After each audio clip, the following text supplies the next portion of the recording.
Ladies and gentlemen, welcome to the co-optional podcast. It's don't call it a comeback. It's more of a Don't call it a comeback. You said it first. So. Yeah, I asked you not to call it a comeback. Yeah. Like, that doesn't actually include me. That was more going out to everybody else. Do as I say, not as I do. That'd be a great It's teacher. a comeback. It's not a comeback. There, Not even close to being a comeback. Zero comebacks. We do not.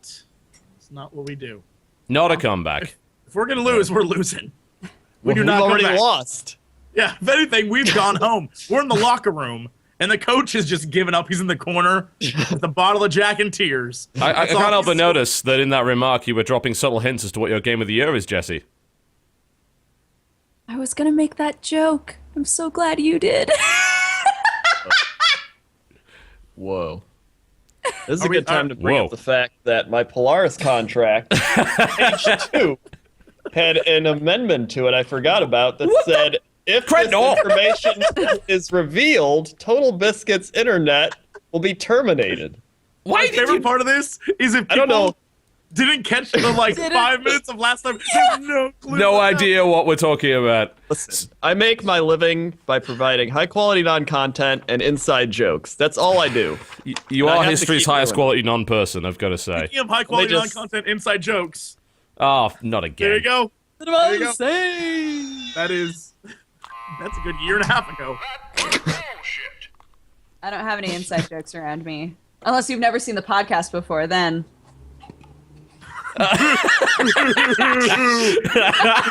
Get off the stage!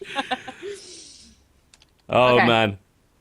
Yeah, so love last week the this. podcast didn't happen. We tried. It's not like... That fucking little skill shit.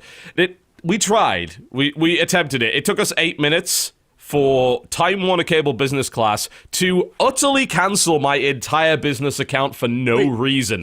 You have business class? The one that's I like didn't even know that existed. that's even more expensive. That's even twice as shitty. It's definitely not twice as shitty, I'll tell you that for a fact. It's actually fucking way better than my old one was, but they basically you're paying about 5 times more for your internet to drop slightly less and for them to call you sir when they give you a call on the tech support line. But yes, Sir. we think Sir. what happened. Sir? Sir, if you I'm could gonna need you calm to calm down. Sir. Sir. Sir. Oh no, they'll take your bullshit and shouting, and they'll just be very apologetic. That's what they're Sir, paid do for you now. read the contract, sir? Right here. Go home. Yes, the first time we called them, they said, well, apparently you never had service at this location. It's like, well, that's funny, considering I was online not 5 minutes ago. So you were bounced between departments till people... we still don't know exactly what happened, and neither did they. They were very apologetic about it, but they couldn't explain it. What we assume happened was, instead of transferring our service over from our old house, they accidentally cancelled both of them at the same time. And so yes, someone literally went to our house while we were broadcasting from Time Warner and disconnected the cable, physically disconnected the cable connection while we were on the air. All credit to them after, well, let me just put it this way. Jen's patience was at an end after that. So she went off on this poor guy pretty hardcore. I was being as patient as possible, but yeah, she went off pretty hard. And 6 a.m. the following morning is when the guys came around to reconnect it. So they got off their asses, and I'll give them credit. They actually fixed it. So they apologized. I think my favorite part was reading your tweets and the one that said, it could take up to a few days. It was just like, I can hear the tone in that tweet. Yeah. I can hear the tone. Basically what we said to them was, right, well, for every day that this is offline, we are losing X amount of money, so we will take you to small claims and claim for this amount. And we'll get it because you broke the service off. So they, instead of dragging it through small claims, they decided, you know what, let's just fix it as quickly as we can. So I was without internet for an evening, which kind of sucked. I burned my entire mobile data plan uploading one video. Just nuked it into oblivion. Like, my phone was on fire by the end of it. It was so hot I couldn't actually pick it up. It's like, this is melting right now. These were not designed to do this. But what I'm thinking of doing, actually, I believe Verizon's put up they started selling a 4G router in the US so you can just kind of have that in your house as a backup, and apparently you can kind of buy data as you need it. It's pretty expensive. It's something like ridiculous, like $15 a gigabyte after you're over your limit, which is pretty heavy. But for emergencies, it might be okay. We'll see. I just want to say, Time Yes. Warner Cable, you are physically the worst. You are the worst ever. And They are really bad. I don't have one example. I have multiple examples. Yeah. True. Example the first. think all of us do. My mother pays her bill. She goes to the hospital for minor surgery. As she is in the hospital recovering, they call her and threaten to cancel all of her services because she didn't pay her bill. Spoiler, she paid it 2 weeks prior. Lovely. And so I was like, fine, I'll contact them. And they were like, sir, since you're not on the account, you can't really deal with this. I was like, how about I drive my ass to Kentucky and I deal with it? And they're like, sir. So I tweeted, like, you guys are the worst. And then Time Warner Cable, the Twitter people are like, if you follow us and send us a private message, we will get back to you. So I'm like, okay, Yeah. do the whole thing. Never hear from them. So the other day, I realized that for some reason on YouTube, all my internet speed is just dead. I don't know why. It works great. Everywhere else, YouTube, dead. I'm like, what is going on? So after a long, thought-out discussion with many, many people, I learned how to see how internet speeds go like to different places. Routing. They're just totally throttling YouTube during the day between certain hours. It's Right. like between the hours of like 4 and 8. They just throttle YouTube. I'm like, hell no. So I tweet like, this is BS. And the same Twitter person's like, if you just send us a private message, like, look, you never respond. You're a horrible human being and I hate you. And they're like, "You just send it." So I sent them a private message knowing they wouldn't respond. Spoiler, they didn't respond. They don't give shits. And the problem is that they have, where I live in LA, they have a monopoly in this. Yeah, same There's here. nothing else here. There's nothing in And- NC at all. Well, there are other things, but they're twice as bad. Like it's and twice as could get expensive, which DSL. makes no sense. I looked into getting a dedicated line at one point because I was just so sick of it. And I was quoted by the local people that would do that. So we can get you 1212. I'm like, well, it's pretty slow, but I could maybe maintain a Time Warner Cable connection for my downloads and then maybe use the 12 dedicated for my upload. That sounds really good. How much is it? That'll be about $1,800 a month. Like, Right? Oh, too much. That's insane. That's Hey, insane. I should move. It'd be cheaper for me to move to Sweden. Like, I'll just do that. This makes no sense. Or move to my a God. state that has Google Fiber. It would be I cheaper honestly to do that. I had a considering moment where I was like, you know what, Kansas City's not that bad of a place. I've been there. I could go to Austin. I can handle it there. I was like, F it, I don't even care. Austin's And then I was like, pretty wait a minute. Google, I think I was like, hey, Google Fiber. I know the YouTube LA space is in this part of the city. Maybe It you would could make do sense, wouldn't it? They own YouTube. They know like so many YouTubers around there. Maybe give them Google Fiber. Come on. You've already got us using a crappy Google Plus service and YouTube and everything else. Right. Google has infested my phone to the point where it knows when my players are flying and tells me when they've landed without me prompting it to. It knows my life already. We might as well hand over a little bit more.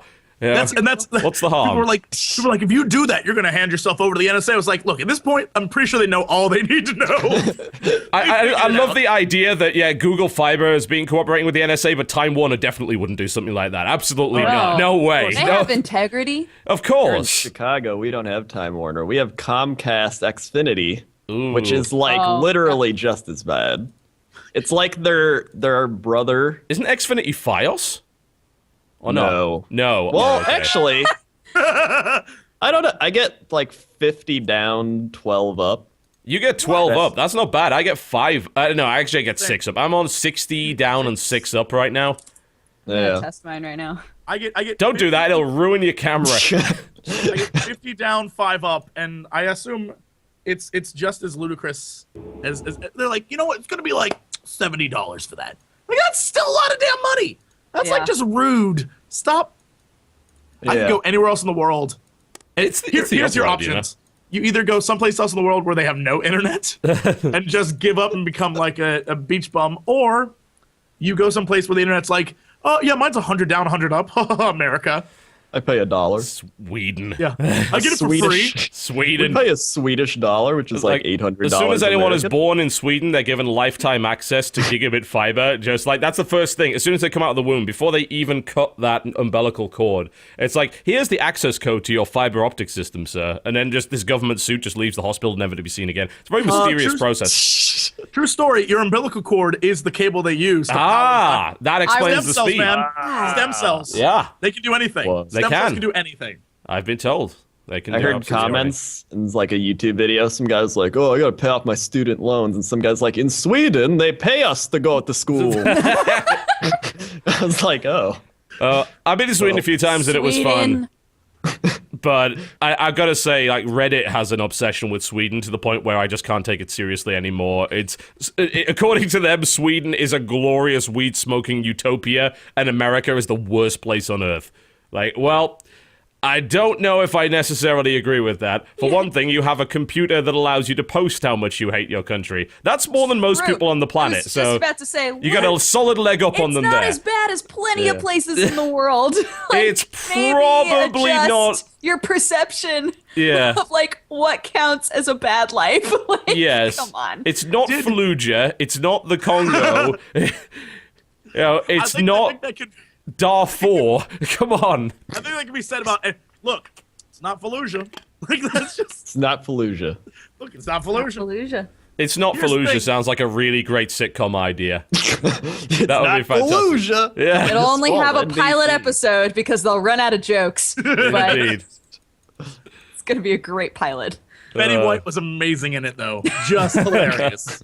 She played every character. Every character. Great. I didn't know that she had that sort of acting strength. Either. Welcome to the Co-optional Podcast. We occasionally talk about video games. Mainly just about internet companies. I mean, Yes. That's kind of related, I guess. Yeah. Oh, man. But coming up in the show, we'll be talking about what we've been playing this week. And frankly, over the last couple of weeks, the news has been basically zero.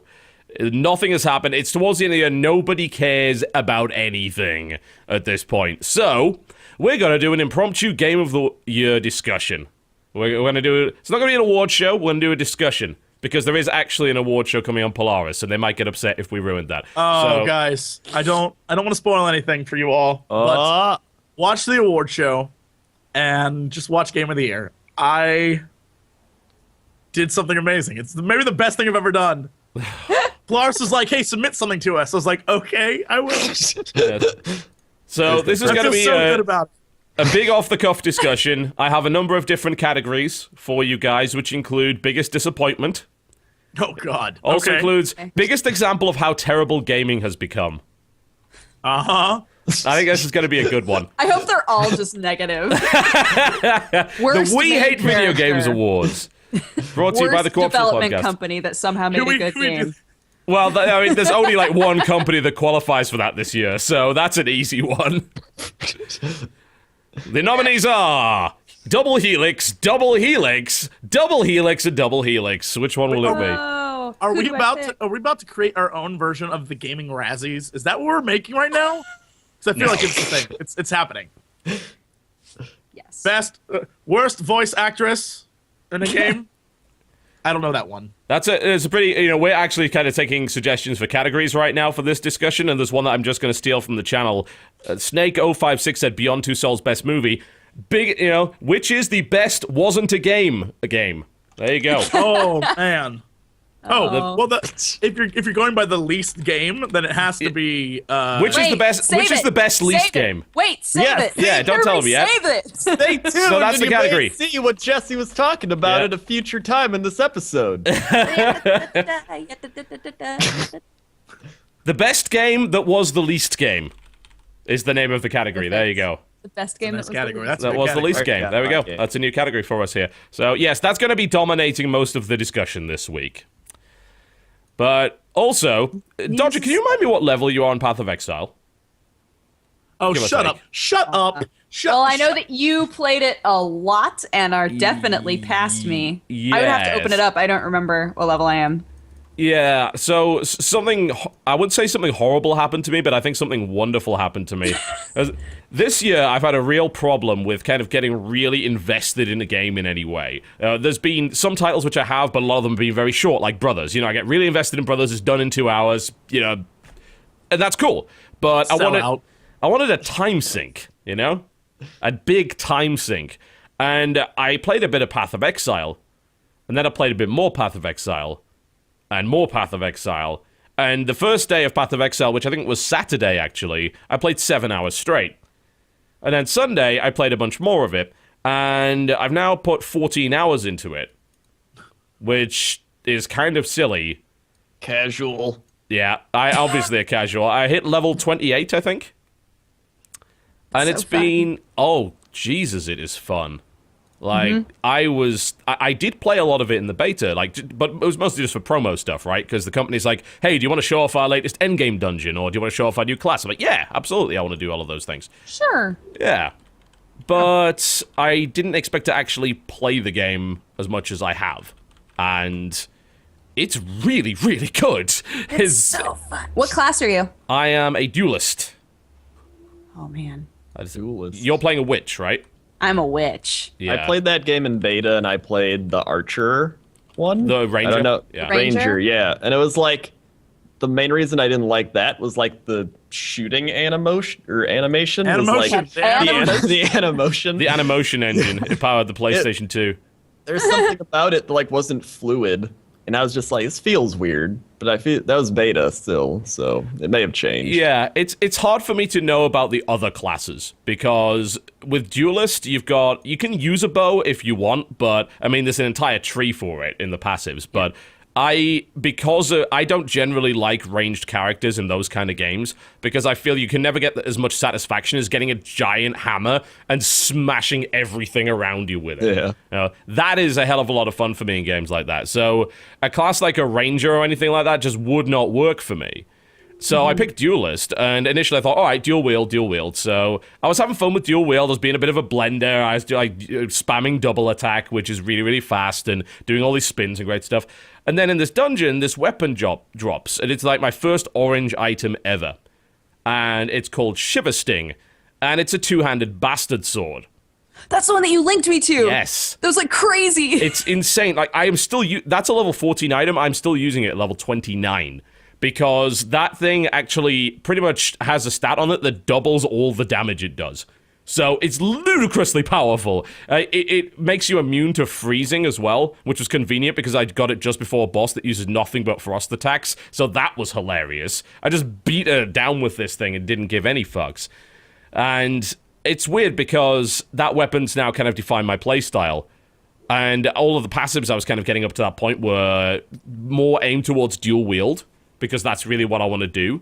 But I don't know if that's possible in the end game, because one of the big problems with that game, and you were talking about this last time, Dodger, everyone was saying, oh, you know, you gotta pick the right build. If you don't, then, you know, you're a bad player. Because at the end game, if you actually pick a bunch of wrong passives, you're gonna be struggling to actually get through that content. Yeah, specifically what I keep being told is you'll really notice it in end of Act 2, beginning of Act 3. Like, if your build wasn't right, you won't be able to get very far once Act 3 starts.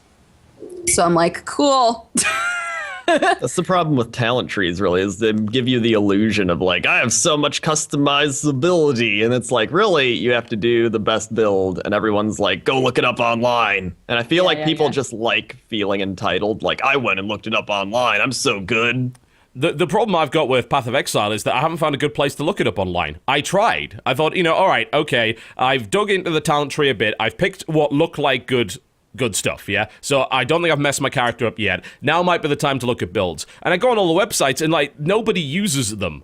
And so it's very, very difficult to figure out how accurate any of these builds are. Like, because maybe there's, like, 1 rating on them.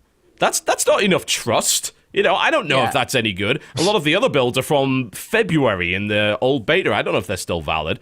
So I don't know how accurate that really is, but what I've been seeing, the theme is that you've got to make sure you get as much health as possible. And if you don't, then you just get one shot. So grab all of the statistics and all of the little passives that give you health in some way, and whatever else you do, you can kind of still make work. That seems to be the overall theme. So I don't think it's as ridiculous as people have been making it out to be, but it is definitely a little worrying because respecking in that game is extremely difficult. Yeah. But it's an awesome, awesome game. I've been having so much fun with it. I'm gonna end up playing this, aren't I? Damn it. It's good, man. I don't know if you... I don't know, maybe you'll like it, maybe you won't, because you're into lore, and that game does lore in kind of a similar way to the way Dark Souls does, although maybe a little bit more obvious. So there is lore, there's a lot of it, but direct story is in itself kind of weak. You know, so if you're expecting, like, big cutscenes and stuff like that, they don't have any of that. They've got voice acting, which is all Australian. There's fantastic voice acting, but then, yeah, the lore, you find the lore in the environment. Yeah. So sometimes you won't find things out at all. But at the same time, Jesse's the sort of person who's like, I need to look at everything. So maybe... I don't know, maybe that would be okay for you, because... What was your opinion of the way Diablo 3 actually delivered its story? Because I know your opinion of the silly bint girl who you hate, but like in general, how well do you think Diablo 3 handled its story? I'm actually playing through it again because I just got Friday. You got Reaper of Souls? Oh yeah, I got the beta too. Yeah, I have that. So I haven't played it yet. I made a Crusader and I'm going through it from the beginning. And one thing that I really, really like is the book system, because it's not the discovery of lore through the books. It's something I like it because you just press play and it reads you what it would have said, and you can keep killing. And I think that's something that I really, really enjoy. Most of the lore, the way it's delivered is kind of like ham-fisted, but I think that little aspect of exploring, like if I was playing a game, for example, like Dishonored, where there are 12 billion books, if I could have got a book and then pressed play and Corvo would have read it, I could have continued on and done stuff without sitting there reading everything that was happening. Yeah, they did that I like really that well. mechanic. I'll give them more credit for that. I actually love the fact that every monster had a piece of lore associated with it that was read out by the various characters, and you could read it while you were doing other stuff. Stopping, this is actually a problem Path of Exile has. There are these various kind of waystones that tell a lot of the history of the island, but you can't play them while you're running around. You've got to stand there and listen to them. Which is if ridiculous. you walk away, it's like, oh, never mind. Yeah. Come on. It's like, come on, I want to kill more stuff, you know, and I don't necessarily want to have to stand here listening to it. I think that's something they could very easily fix, and I think a lot of developers need to look into this idea. If you're going to explain the lore, and you're going to do exposition, do it in a way that allows me to do other stuff, because otherwise I'm going to end up resenting you for it. If it's But not like that's not real life. Like, if you were reading something and you walked away, you wouldn't be able to keep reading it. I'm still waiting for their great explanation of the kind of voxophones that were in Bioshock Infinite. So I'm carrying around a giant record player with me. Is that how I can listen to these while not, you know, data immersion? The books are numbered too. Elizabeth in Diablo, puts them in an alternate reality. No, Crendor's right. I like how if you all the find books are book numbered. 3, you know, like, oh, there's 2 I missed. Yeah. That's one of the few achievements I have in that game. Is I have all the books, talk to all the characters every single time. Like, I'm one of those nerds who's like, hold up, I know I just killed a boss. I need to go back to town to make sure there isn't some new conversation. Then I go back to town. I'm like, all right, we're good. I go back. Meanwhile, my team's already killed the other boss. I'm like, what? Guys, there was lore there. I'm playing Path of Exile entirely solo, actually. I've had no real desire or need to go in a party. I know there's a lot of synergy involved in the different classes, but I'm pretty much a monster on my own. And as long as I can keep doing that, I'll be good. I don't know if you can do that. I don't know if you can do that in the 3rd difficulty level, though. I don't know. We'll see. I'm doing really well now, but as I said, I'm running around with Shiver Sting just wrecking people, so I don't know if that's going to continue happening.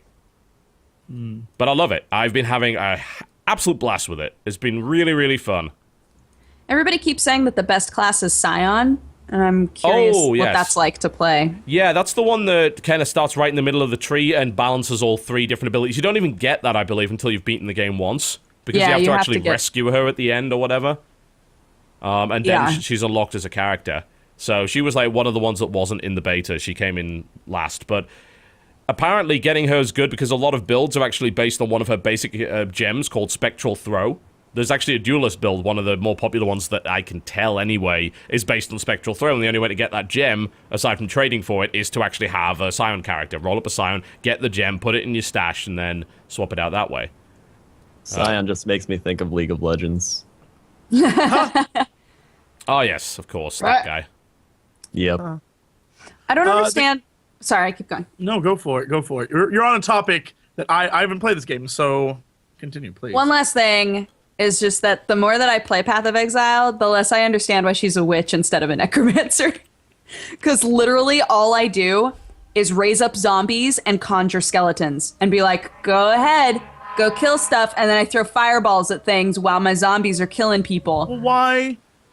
I assume there are other spells. I assume there are other paths you can go on. Yeah, the thing about the thing about the talent tree is that the talent tree is passive. Yeah, so there's this massive, great stonking spear grid basically that is all passive, and eventually you will end up specializing in different stuff. Like there's trees for my duelists that are focused on swords, that are focused on axes, bows. There's even ones that are focused on doing cold damage. So like if I'm a guy that so I'll look for gear that does cold damage and amplify that. With a witch, it's a similar kind of situation. But your skills are based on gems that you find. And you socket those gems in, you can swap them out at will, and you level the gems up individually. So, have you found all of the other spells that do lightning damage and big storms and fireballs and like frost storms and things like that? Or are you just choosing not to use them? I've been finding them, but really like the best, because I'm so squishy, the best thing for me to do is make sure that I have like a bunch of things tanking for you. Yeah, as much of like a barrier between me and things that can hit me physically as possible. That makes sense. So, yeah. So I'm just like skeletons all day, zombies all day, and then just fireballs, AoE, run big away. glass cannon build would work with a witch, actually. I didn't play enough of it in the beta to really know if that would be viable, but the way you're playing it does seem to be the best way to do it solo. I'm trying to like add as much health as I can when it's available to me in the tree. Yeah. And then also, at first I thought that it would be a good idea to focus on ice, but I'm realizing that if I shatter the bodies, I can't raise them as zombies, so I focus on fire instead. Okay. And it's been awesome. So. Cool. Yeah. Dopeness the Witch. Watch my playthrough on youtube.com/press to continue. Anyways. Indeed. Yeah, there's that. So, on the apparently we've been opposite playing that. spectrum, Shameless. Diablo 3, the Crusader. Has anyone actually played that? Yeah. The Crusader Say is about a that. shit ton of fun, actually. It is. I like the horse It's- thing. I You get the horse and you ride around. yeah, no, it's you get a horse. And you like you Well, have the that ability- was really well explained. No, it's supposed to be an attack. You charge through waves of enemy, and you can just kill them with your horse. All it is a mode of fast transportation for me. Like, horse, let's do this shit, and you just run forward. But you have a bunch of abilities that, I mean, I didn't really play the barbarian, so I don't know if these are like wannabe barbarian skills or the monk. I just played my little Crimnox the sorcerer and went around zapping people. But I made a crusader named Whitemane, and she's wonderful because early on in the game you get a shield bash that isn't just like you whack guys. It's you hit them and then like it shoots out from the shield and decimates guys behind the guy you just hit. Plus, if you're on one side of the map and a dude's on the other side of the map and you shield bash, you fly across the map and hit him. It's like I don't even have to walk. It's actually a lot of fun. There's a lot more to that class. I think they put a lot more time and energy in making it more entertaining as a class to pick because I love it a lot more than I did when I played my demon hunter and when I played my mage, sorcerer, wizard, whatever he is. I don't know. I like it a lot more. I dislike the fact that they give you a level 1, which means I have to play through 4 acts that I hate to get to the new content. But I'm not going to play the new content on Crimnox. I want to see it on the new character. So we'll see. I feel like I think they just are trying to fix all the things they didn't do right this expansion. 'Cause apparently, like first Diablo or Diablo 2, it was like the same thing. Like people didn't really like Diablo 2, and then the expansion came out and it was like a ton better from what I heard. I don't know. I didn't play To it. some degree, yeah. There's definitely an element of that. I don't think Diablo 2 had even close to the number of problems that Diablo 3 had. Yeah. But then again, that also wasn't an online-only game with a real money auction house in it, so that made it a little bit easier for people to like it. But One of the, now that the auction house is gone, like that gives everyone like a whole new incentive to play. That's like you actually have a game where you have to get items instead of buy items and just farm gold. Did they kind of put Loot 2.0 in that game yet? I know they improved the loot system quite significantly. It is it's much better. I have yet to fully explore all the loot stuff, but there's tons more like when you go to town or when you are when you're finding loot stuff, there's way more options now. There's tons of other things to do, and it's like, oh, I need to actually look into this because there are things I don't know what it is. There's much more to do now with loot. So it isn't just you can sell it, have fun. It's like you can do all these other things with your loot now. I'm like, ooh, okay. All right, I'm in. Even when you first start, it's like, do you want to do dungeon mode? I guess it's like 5-mans in WoW or something. Yeah, you can just do dungeon runs where they give you a random dungeon and you and your friends can go in and just hunt for loot. Yeah, and I was like, it sounds like they nice. looked at games like Path of Exile that had the in-game map system and said we should probably do that because we don't really have a meaningful end game. Which has been a problem with Diablo for a while. Not that it stopped people before. You know, the people that played Diablo 2 for 10 years farming the same content. And they're willing to do that. But I think that lately there's been competition come out like Path of Exile that has a really robust endgame system in some way. And Blizzard have looked at it and said, yeah, we dropped the ball on this. You would think the company that made WoW would know how to make endgame. Right? But here's the thing, is I think, and this is something I will constantly harp on, I think because WoW lucked out, I don't know that I can give them that much credit. I think because they lucked out that they had so much time to build so much endgame over 7 years that they are pretty set on how to do endgame for one thing.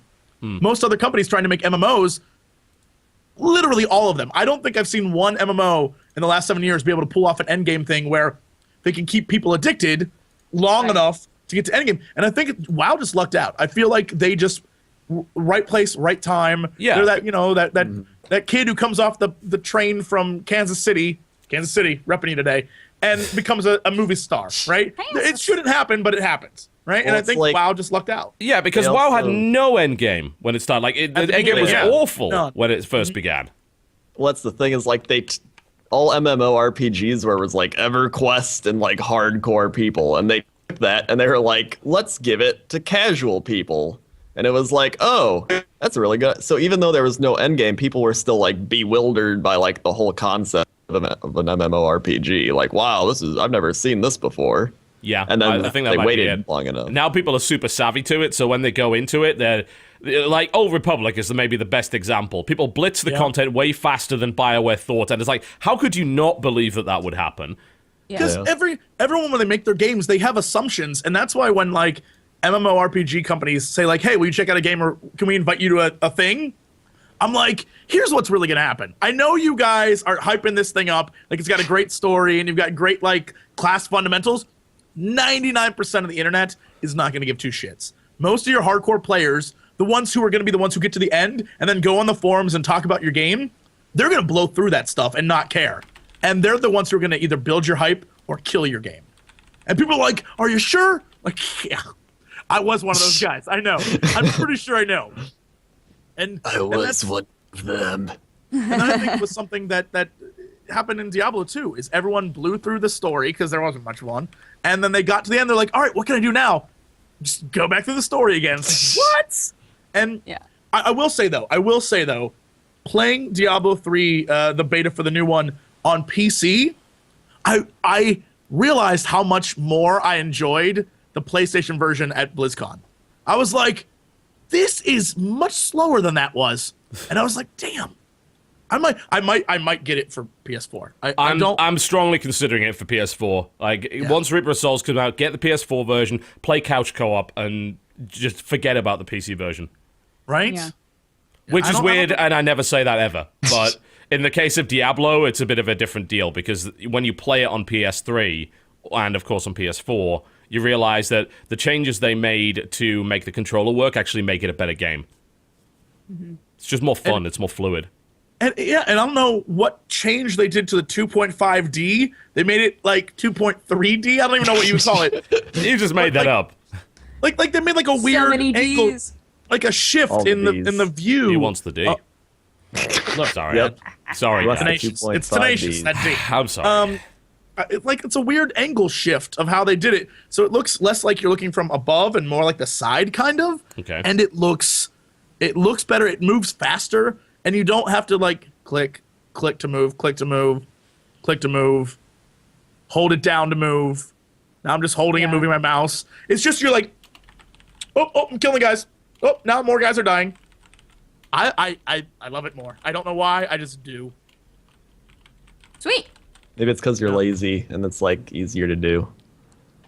I've always said PC is always easier. Always easier to play. In all games, PC is easier. But for some reason, Diablo is just easier on a PlayStation. It feels better. It's Yeah. not necessarily easier, it just feels better. It's funny how we talk a lot about good PC ports. This was actually an example of a good console port, where something was ported to console and they actually took into account the fact that it was on console instead of just said, well, just fucking deal with it, It's not going to be as good.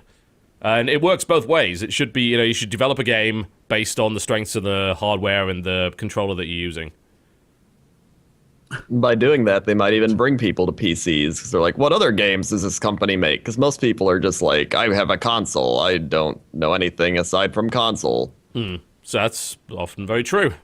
Remember, this is not the first foray of the Blizzard Entertainment Corporation. StarCraft 64, a bastion of excellent porting. It is funny you should mention Blizzard on console, because I, just 2 hours ago, downloaded the wonderful thing that is the Russian ripoff of Rock and Roll Racing that just came out today crap. on Steam. Or was it yesterday? Yeah, close enough. What is it called? It's called Motor Rock. Motor Rock. It's a pretty terrible term for anything. But I load this thing up, and what does it do? It fucking kicks into a bad guitar knockoff of George Thorogood's Bad to the Bone, which is exactly what the original did, but it's doing it with actual guitars this time instead of like SNES MIDI music. And there's an option for the classic announcer. And by classic, I mean they nicked it whole cloth. They just took the sound samples from Rock and Roll Racing and put them directly into their game, and I would be very surprised if that was licensed. They have That's the hilarious. same character names, or is it just? Oh yeah, same character names, totally. Yeah, so you got Rip, and I don't think they had Slash, but they had like Rip and Tear and Viper, and they're all in there. And like all of... They have that wonderful announcer, like, when they read off the results, like, was in first place, in second, and then the guy that was in last is like, Viper was in another time zone. The same thing over and over again. It reminds me of the old NBA Jam announcer. He's on fire. Yeah, he's heating up. It's that. I don't know if they did license it from the Blizzard, good for them, but I've never heard of that ever happening. So that's kind of weird. But strangely enough, the game actually, I think the game is actually better than the old Rock and Roll Racing. Because for all of my nostalgia for that game, it also ran like crap. It's like, really, poor animations. It was on the Super Nintendo. It was to be expected. This thing runs at like, really smooth 60 FPS. It's in the same kind of weird isometric perspective. And it's actually fun to play. And they've expanded the soundtrack with even more rock and roll knockoffs. There's like 20 of them now instead of the 5 that Blizzard licensed back in the day. Yeah, they definitely didn't get Blizzard's permission, because they're on the website's FAQ. The question is, with copyright, will you not have any problems? What about Blizzard? And the answer is, we haven't received any formal complaints. So basically, they went for, it's better to ask forgiveness than ask permission. I better make this video soon, because Blizzard might DMCA this game. Oh my god. It's...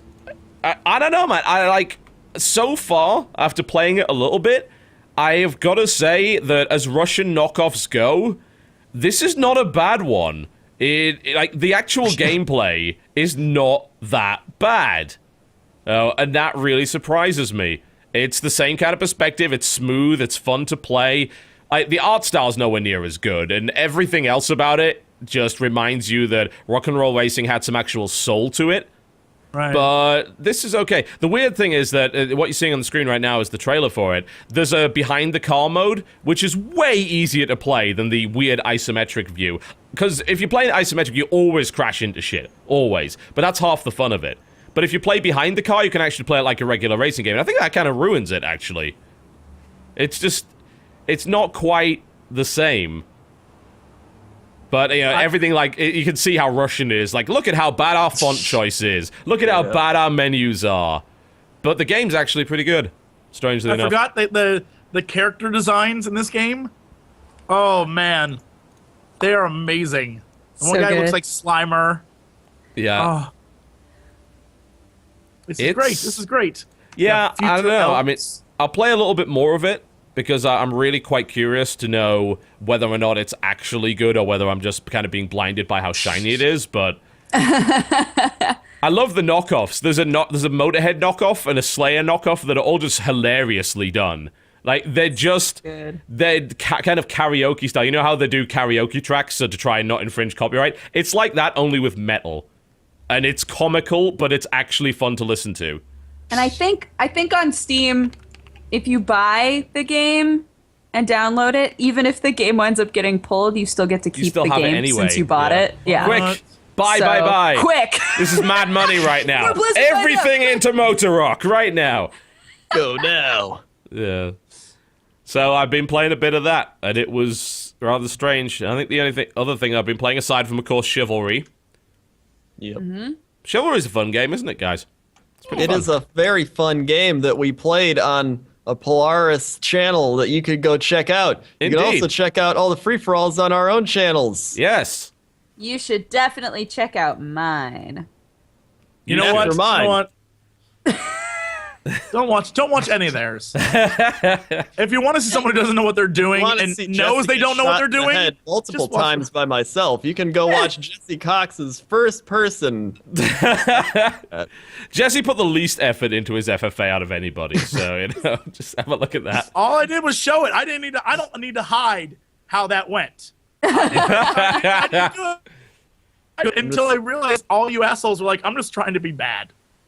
You purposely. I wasn't trying to be bad. I was chasing Dude, Dodger's position on the leaderboard. Joe the entire time in our I'm chat trying to was suck like, at this. I'm trying to suck. okay, I killed a guy, so now I gotta let myself get killed. I don't want to get too high on the leaderboard. I was like, get out of here. And it's amusing to see how well that went down for him in the finals, you know.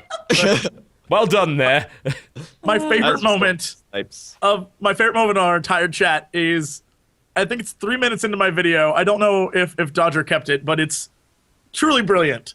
Is when you say something, I think you just killed me, and I literally just nerd rage, and I'm like, you know what? This cute girl act, it's not I cutting it, totally Dodger. kept that in mind, yeah. And then you're like, look, I have to win on behalf of my entire My agenda. That was a great line.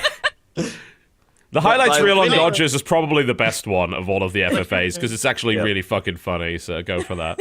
But by winning, she actually lost because Simon. I am really sorry that you had to deal with Simon. Yeah, spoiler, I won the FFA. And then they paired me with the person who came in last in the Which is FFA, like- which was Simon. And he team killed me so many times. We thought we would have learned by now. Like, we've had him in 2 separate Chivalry things, all of these big promo events. Every time he is fucking useless at the game. Totally useless. The whole time he was apologizing, I was like, it's okay, Simon. You know what? It's fine. I've accepted this. My fate. It was just... To be fair, I think it's what you get for just left-clicking with the biggest weapon you could find. You Look. deserve that. Look, Like I said, 360 Samurai, should have been USA. a pirate. Should have been a pirate. That's the skill class. No, All pirates are about not the skills. skill classes. No, I played with Ninja's the pirate skill for a class. while because I Ninja's really liked the pirates, but like I could not figure out the right strategy for them because every time I would take out my sword, it would be like, No, you, it is. That's You what you don't don't take take out out your gun. You never take out your sword as a pirate unless it's some guy's coming right at you. That's and what you I. can't That's shoot what I at it. mean. Somebody would be coming right at me, and I'd be like, okay, putting away the gun, taking out the sword. Oh, I'm dead. Like he just like takes. You gotta be a little quicker. Because you got to be ready with that. That sword is okay. It's pretty quick, but you've got to be pretty good at blocking because no shields for you, you know? Yeah. So if you're good at parrying, you can actually counterattack really fast with the cutlass, but yeah, they're not very durable. So without the ranged advantage, they're pretty clearly the worst class in melee. There's nothing more rewarding, though, than shooting someone's head off. Yeah, dude, watching their head explode. Here's You're just the like, thing. Every time I use the pirate, and I was like, yeah, headshot. It's like, you team killed. I'm like, what? I was aiming at another guy, and a guy over on the side of the screen just explodes. I'm like, That's the best part about the free-for-all is you just see like 3 people fighting, and you're just like, Indiscriminately shoot into the melee and hope for the best. Dude. That would explain why you were always standing on the harbor, right over the edge. I knew where to find you. it's a great strategy. I had the exact same strategy that I had in our very first chivalry tournament.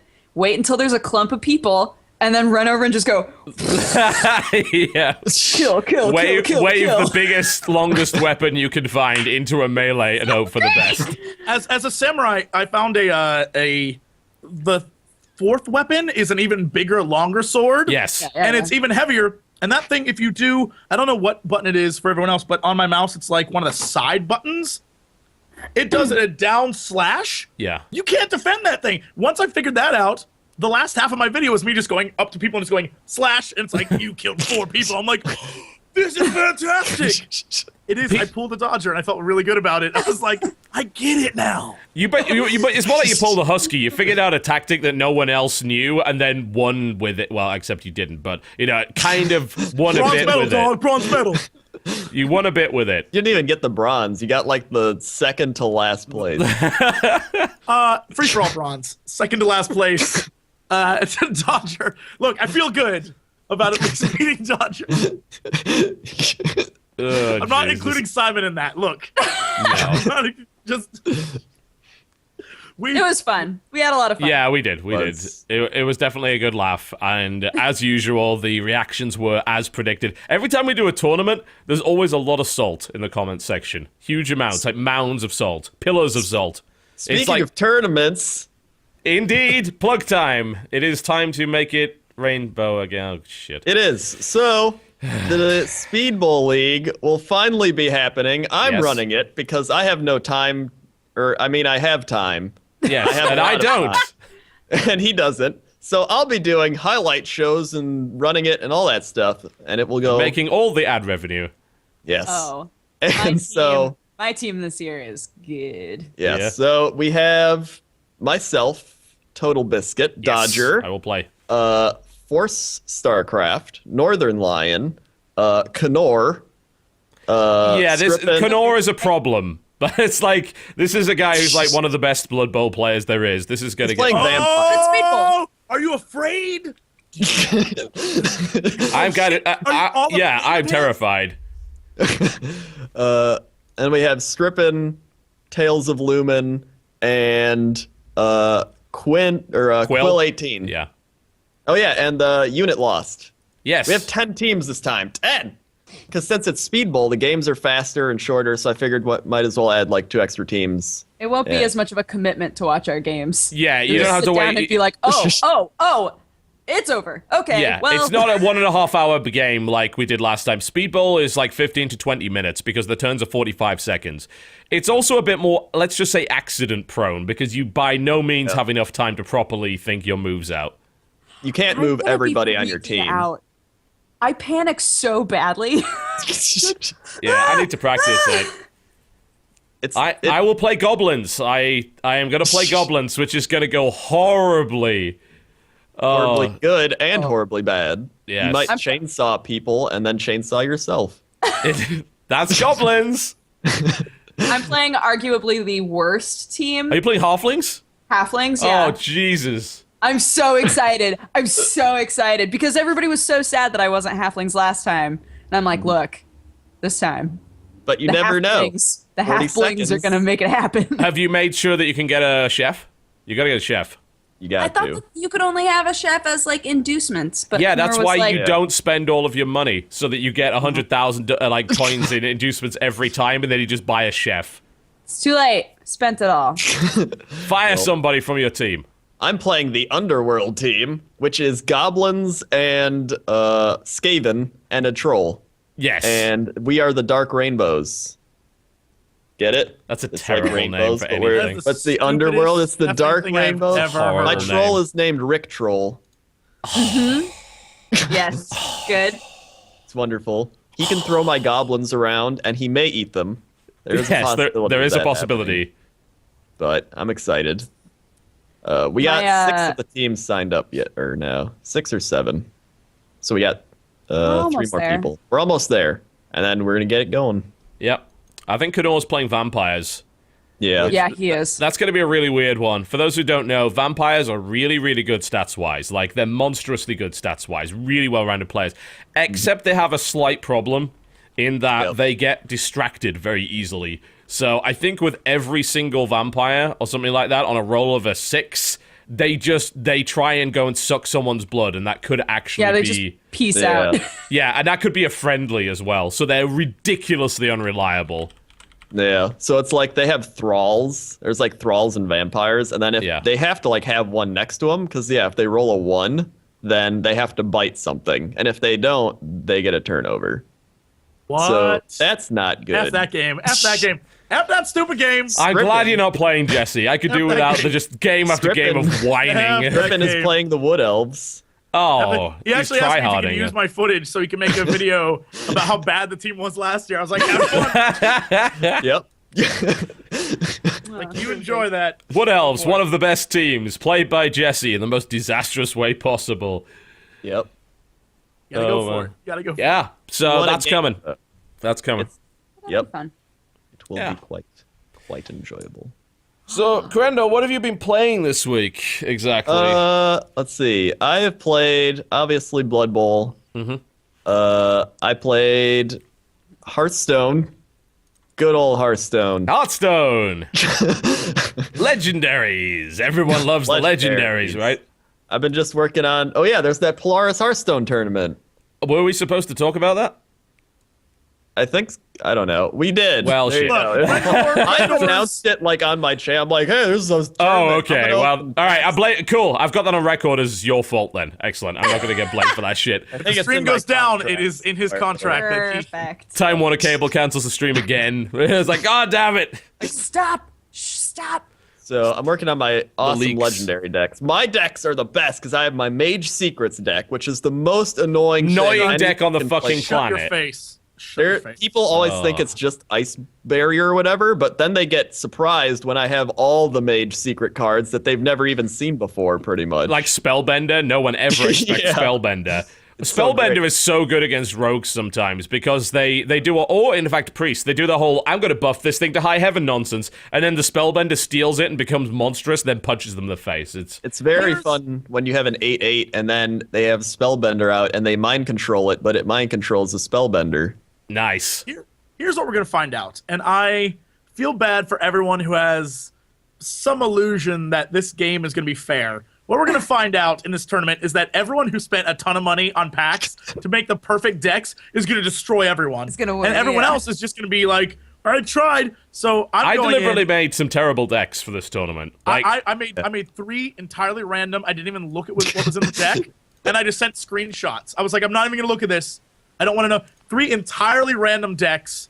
2 of them, I have hope that the randomness pays off because we'll find out. But I'm like, there's no way I could like a multi-secret mage deck is just a pain in the ass. There's no it's way I not want to. good though. Like, it is not a good deck. It's a very fun deck. yes, but it's hilarious, but it's this not is how I good. beat- That's how I beat Crendor. The first, like when he had his super decks, I went in with strategy, failed miserably. I went in randomized, I beat him twice in a row. I feel like random decks. That's the wild card. It goes It's a with my dark horse. motto. The harder even you know. try, the harder you fail. So never ever try. Never try. That's right. Life Never advice Never try, on the kids. Co-optional podcast. I didn't Don't try, you and look try. at me now. I'm here. This is my You school still life. don't try. I'm on the still don't. podcast. I still I'm don't still try. waiting to see if my account can get. Yeah, I Figure it had a out. contact about that. We're trying to get that sorted, so Yeah. hopefully that'll My work. Hearthstone game keeps freaking out on me. That's all I'll say. Yes. Like, Yep. I would Working like on that. I would like to be in the Hearthstone tournament, but I currently have no cards.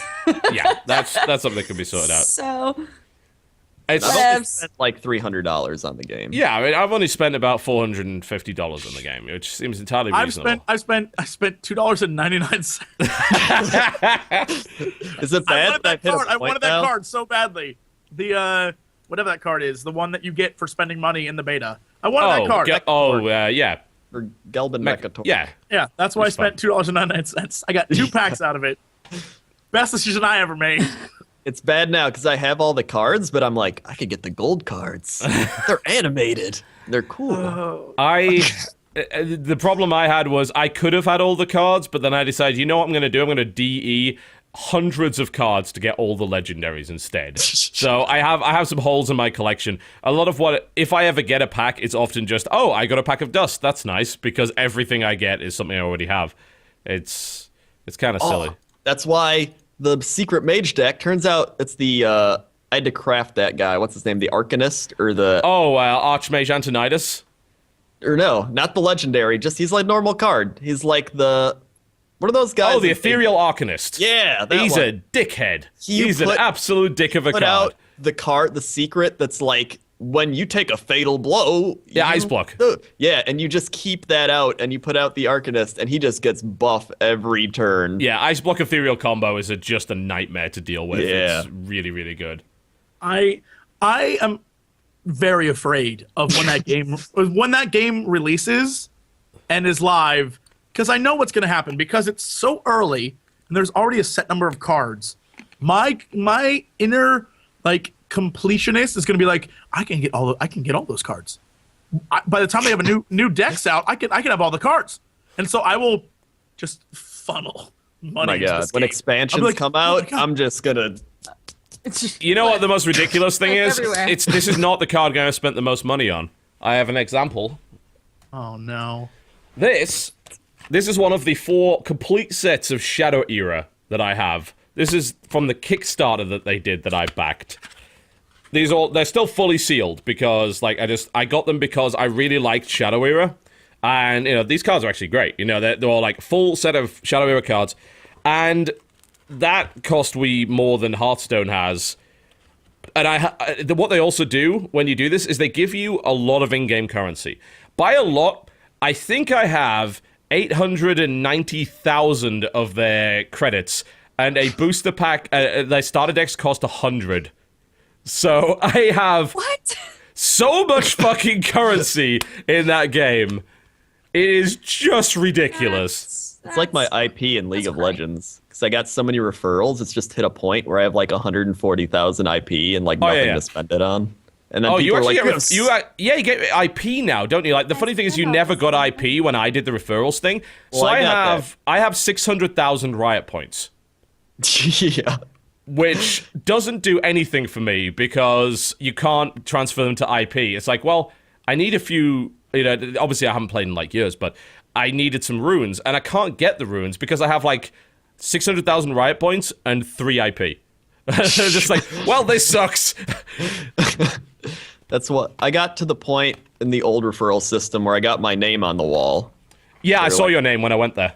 Yeah, and then that's as far as I got. And then they were like, switch over to our new thing. And I was like, sure, why not? Yeah, I got all the way, and everyone knows the story about that, so there's no need to repeat it. But it's interesting that you get IP now. Yes, Jesse. I wonder if my referral link still works. I need to try and log into my account, see if I'm still gathering IP in some way from my old videos. I'm gonna go Probably check. are. I'm gonna Probably check. you probably have like thousands and thousands worth of IP. I'm gonna check. I'm really interested to see if this is the case. All right. Yes, Jesse. Nothing. Not a Yes. It Huh? looked like you were doing something. nothing. Doing some of this? I was You're What was getting that, back. Dodger? You're getting back to those D's. God, logging into that- this is a pain in the ass. What the hell is It's like that. Jesus? Back to the D. They made logging into this website Oh, yeah, a it's awful. gigantic pain in the dick. Good lord. I can't even remember what my account name is. Pain in the It dick. was better back in like beta. Oh god. I'm Now gonna they're, have like, in the captcha.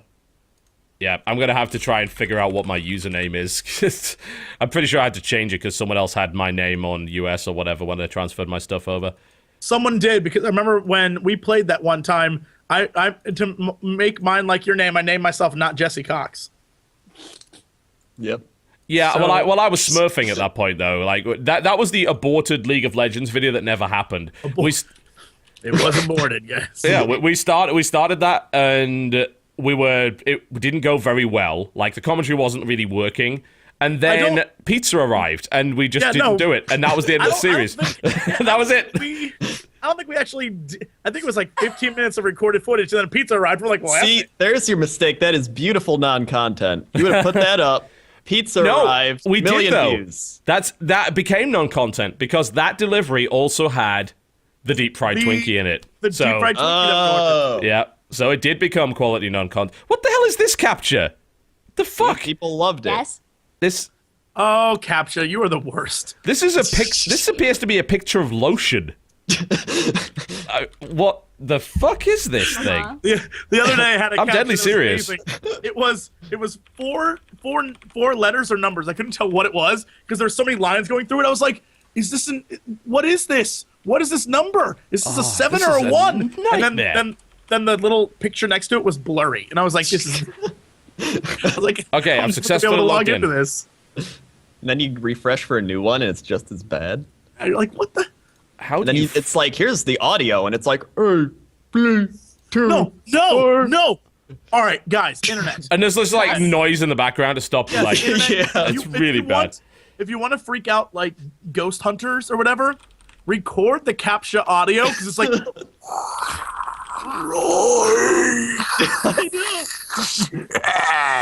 It's like, what is going on right now? creepy as shit. Lately, I think it It's was so I can't remember what it is. I tried to log into. There's some websites where they do little mini games now. Yeah. To, like put the things on the tree. That was they're a like way way of telling easy. you. What? So Yeah. much easier. It's good. Apparently, it's not foolproof. Like there are ways for bots to figure that out, but it's still kind of good enough to stop Yeah. anyone from the most dedicated. And it's not terrible like the League of Legends capture. Here's the thing. Capture is so awful. If someone's willing to design a bot that can move things onto a tree, F it, let them into your site. They deserve it. I'm tired of trying to figure out what the hell those numbers and letters are because it's just too much of a pain. Yeah. Let the AI get into your damn system at that point. Well, I can't even get into the referral system right now. It's, I think it's like na.leagueoflegends.com/rewards is currently erroring out 500. Oh, no, there we It go. does that every Okay. time. You have to Oh. refresh it at least 3 times. Oh. Oh. Oh. Uh-oh. Yes, go on. E-I, E-I-O. Completed referrals 652. Oh. Well, that's a lot of points. That's, Oh yeah, it's 250 for each one. 250 IP for each one. Wow. Hey guys, not Jesse Cox. Look him up.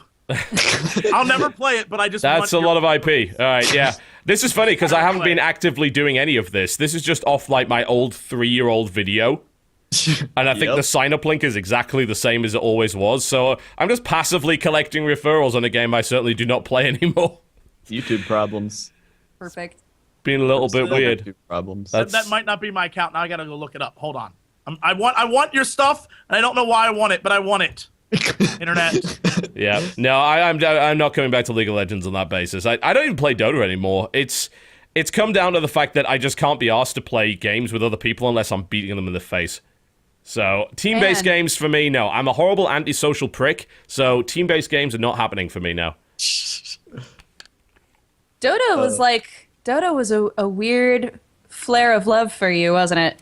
You're like I Dota still all think- day, all the time, and then Yeah. it just died. And it just became a Woke up time one morning thing. and you were like, the feelings aren't the same. When I look in your eyes, I feel nothing. I still think Dota's probably one of the best games that came out this year. Dota 2, anyway. You know, if you count it as being a 2013 game because it was released here. But unless you play with a group of people, it's horribly infuriating and really a big waste of time. I was just sick of having these like 50-minute games because obviously there's no surrender. So that sounds good in theory because at any time someone, you know, you're supposed to be encouraged to try for a comeback, which can work if you're an organized 5-man team. It's a game that doesn't snowball quite as badly as League. Yeah. But that relies you being on an organized 5-man team. If you're not, you are wasting your time because there was no way that comeback is going to happen because everyone is too busy blaming each other for getting into this position to actually rally and fucking communicate. And it was like banging my head against a wall over and over again. And I was just like, look, I love this game, but I can't be asked to play it with you people.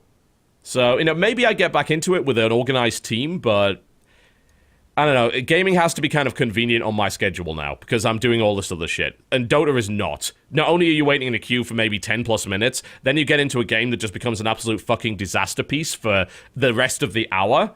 I was like, I could have played 6 or 7 games of Hearthstone.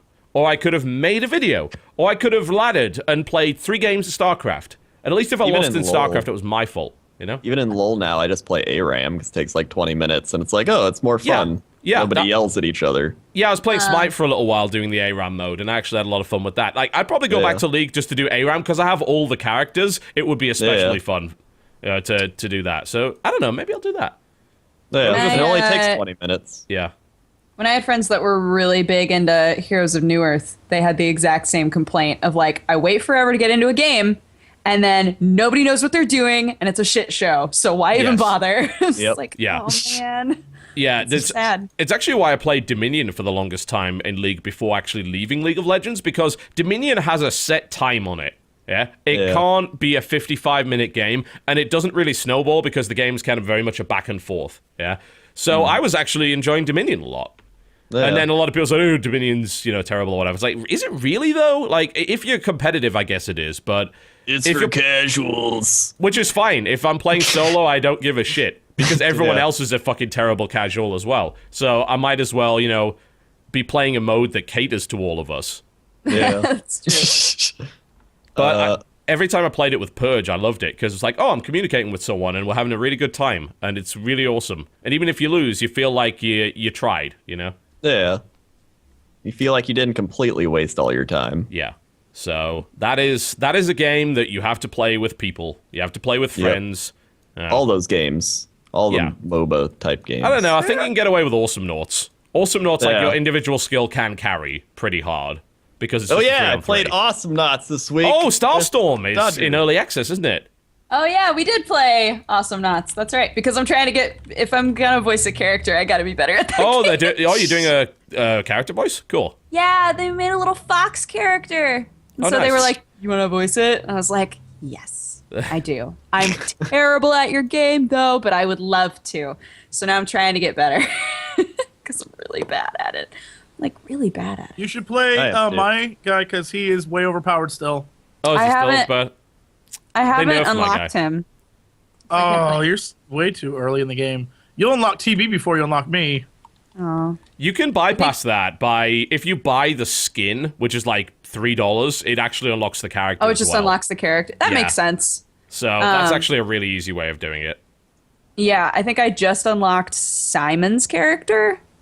The like big dwarf robot. Yeah. It's like, all right.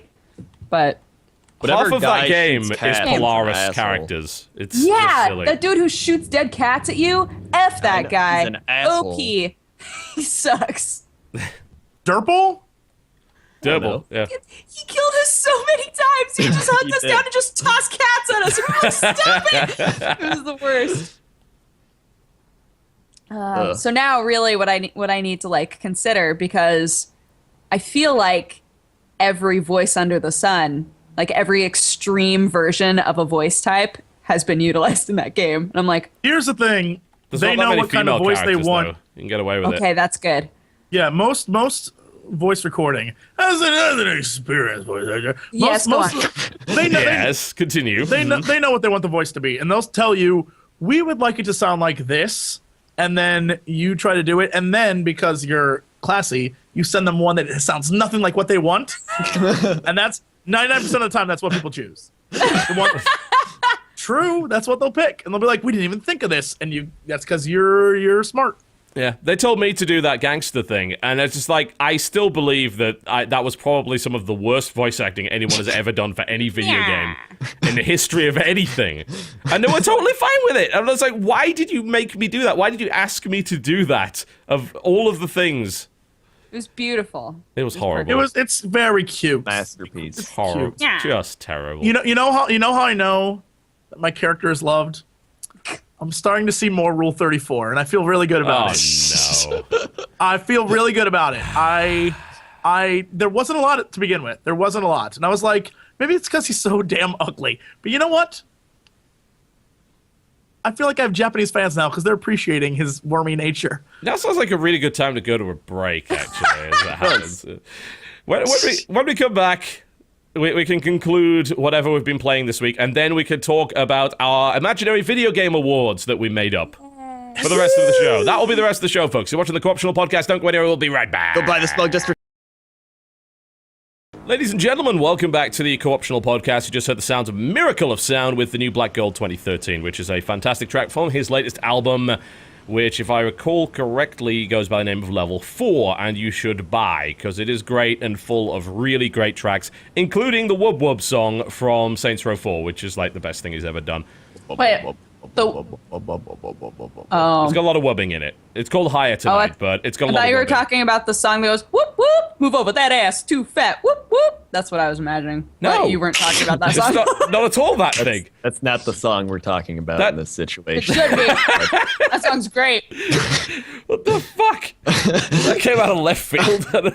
I believe that's Wop Wop that you're thinking of. It's more of a Wop Wop than a Wub Wub. Move I see. over, dat ass, too fat. No, it's whoop whoop. Oh, it's Whoop pretty Whoop. sure. Good. I'm glad that we have our nomenclature straight on Called this whoop one. whoop. W-O-O-P.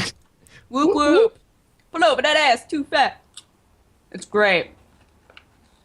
I don't deny that. I hate music these days. I really do. Oh, yes. But do check him out. It's miracleofsound.bandcamp.com, and he has a YouTube channel, which is youtube.com/miracleofsound, where he has all of his music. So you should check him out because he's great. Okay, so during the break, I've been clicking this referral button like thousands of times to... So, for those who don't know how the new referral system works in League of Legends, this does not mean I'm going back to playing LoL before any rumors start to go. I felt like logging in to see how many referrals I got in the new system, because I had like 26,000 in the old one, and I haven't made videos in 2 years. So, apparently I had a bunch of them, and I've been clicking this redeem button on every single new friend to redeem 250 IP on every last one of them for the last 10 minutes. So, that's been fun. Yes. Yeah. Yep. It's training you for your macro and micro. Yes, definitely on micro. My clicking APM is fantastic. So I'm trying to think of like what hero that would really benefit me on. What's got a lot of clicking? I suppose like any AD carry would count for that. I suppose. Yeah, I'd say so. pretty much. Pretty much everyone you gotta click a lot. We didn't really have a chance to talk to Dodger and Jesse about what games they... Well, actually, we talked to Jesse. Dodger, we managed to ignore completely. Oh, wait, can I add one more? Did we? More. I chimed Yeah, in one because more. I was playing Yeah, most yeah. of the Yeah. games. Don't sell gotta me add one more. short. I gotta add one more. You Risk did of Diablo. Rain. It's fine. Risk We can talk of about this. Rain. Oh, you've been playing Risk of Rain. Yeah. That game's a dick, isn't it? It is. I always get to the 3rd or 4th level, and then it just kills you. Yeah, exactly. Same has been happening to me. It is Oh, that game is horribly difficult and also great. It is. It's very addicting. It makes you keep thinking you can beat it, but you can't. No, you can't. It gets for those who don't know, it gets constantly harder. Every 4 minutes, the difficulty level goes up. So Amazing. you've got to kind of rush, but simultaneously, if you rush and you don't level up enough, and you don't get enough items, the next level might kick your ass because it's a new paradigm shift in difficulty. It's really a risk. It is a risk. There's a risk of rain. Yeah. Very much so. But it's also a co-op game, and to be fair, I've only been playing it single player. That might be something we need to do co-op. I played it with 2 of my friends, and it was pretty fun. yeah, But it was that went still well. difficult. Yeah. Like, everything just got harder. Like, faster. It was like, oh, now we need to work together. Yeah. Have you unlocked any classes yet? Yeah. Which one do you get? Unlocked the first 4, which are like, there's the main one, there's like the cowboy sniper type guy, there's the shield guy, the riot. He's got like a riot shield. Okay. And then there's one more, I forgot what it was. Those were like the 3 ones I played at least. Fair enough. Some of the unlocks for that game are just silly to get, apparently. No. But I mean, it's a fun game. Like, Very fun.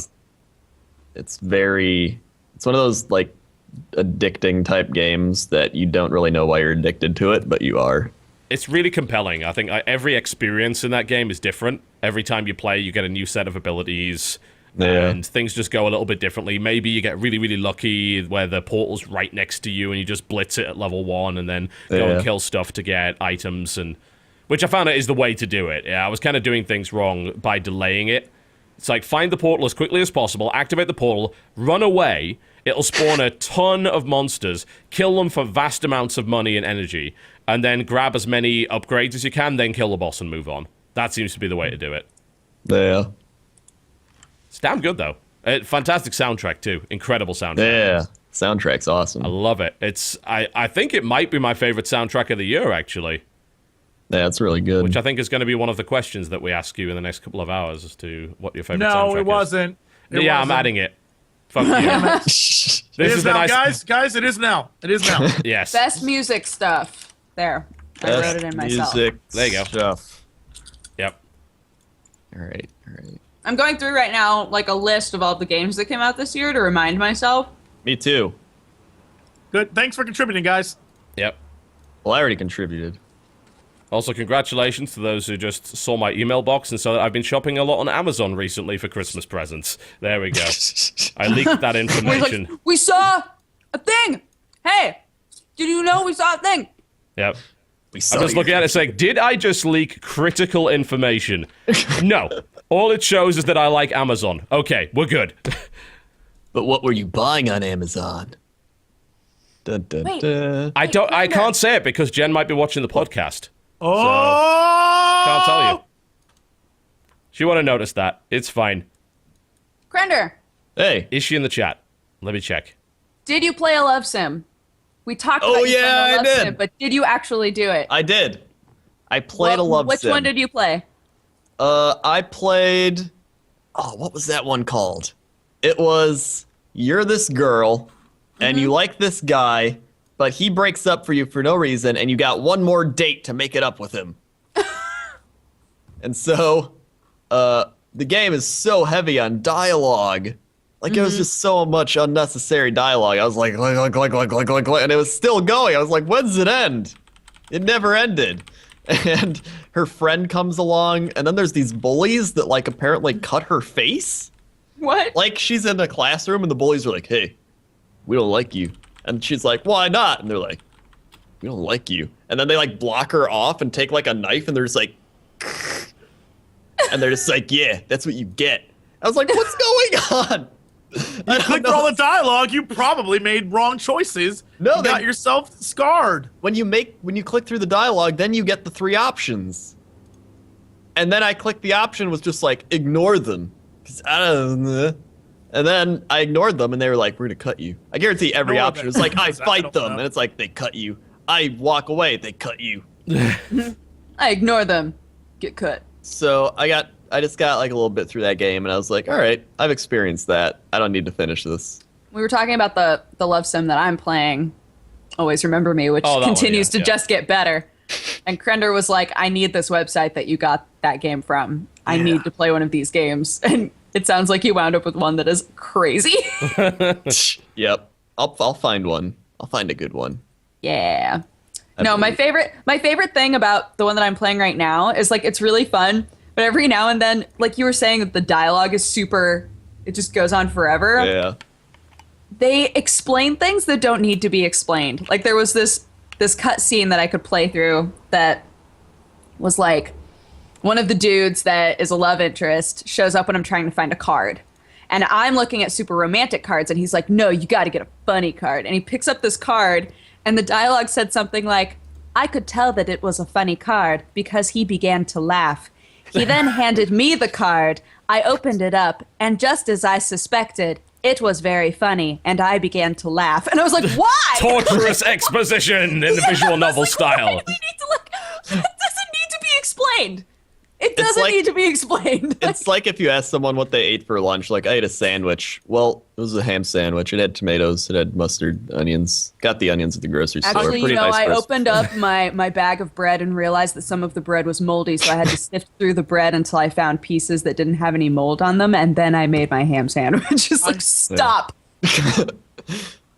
I could tell he had a ham sandwich because there was still some in his teeth. I wanted to pick it out with my tongue. And I thought it might be inappropriate to tongue another man.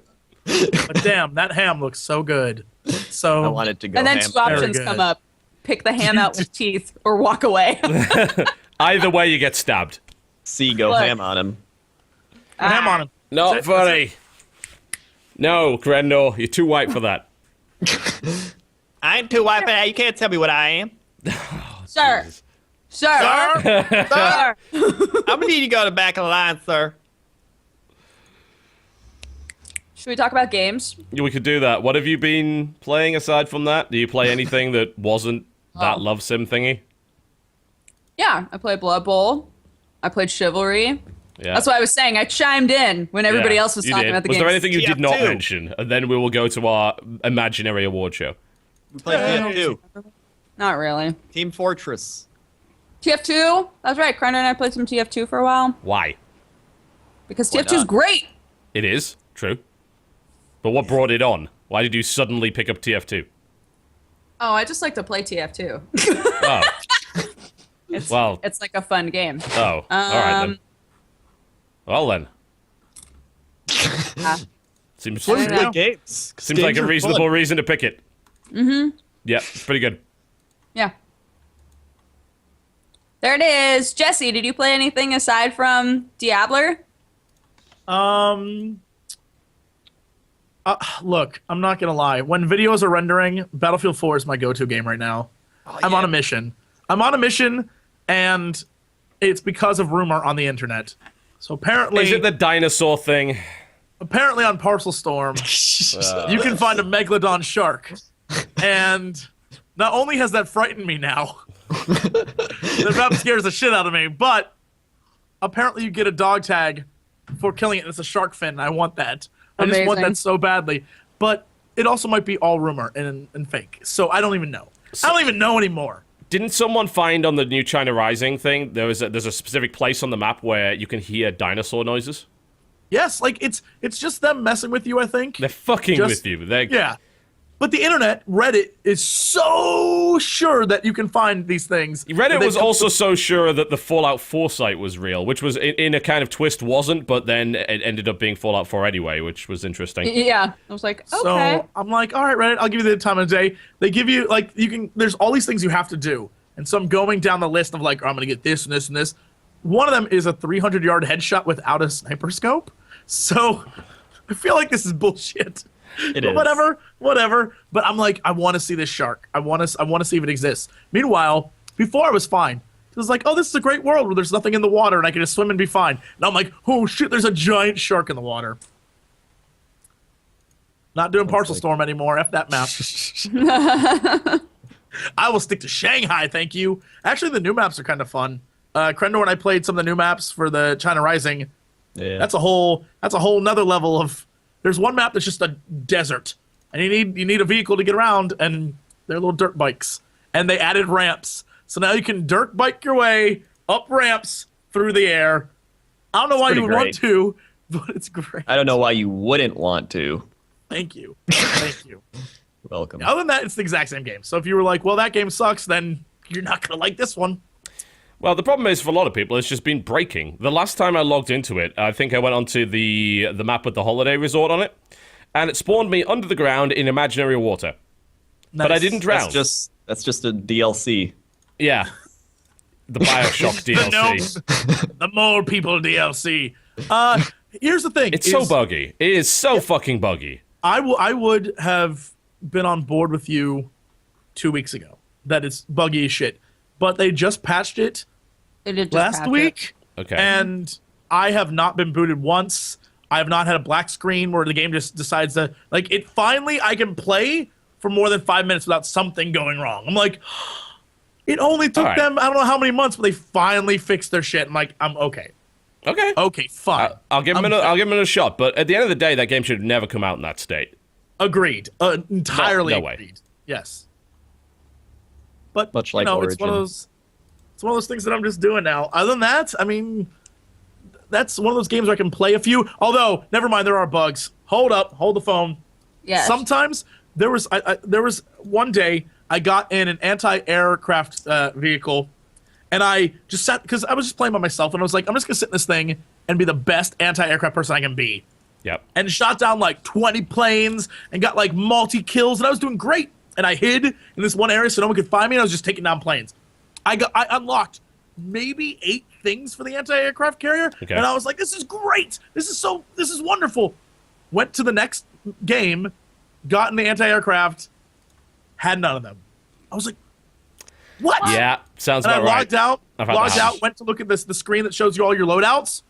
It just didn't register any of them. It gave me the point score, like it increased my character's level, just didn't give me the things I unlocked, and I literally would just shit myself. I was like, I'm done.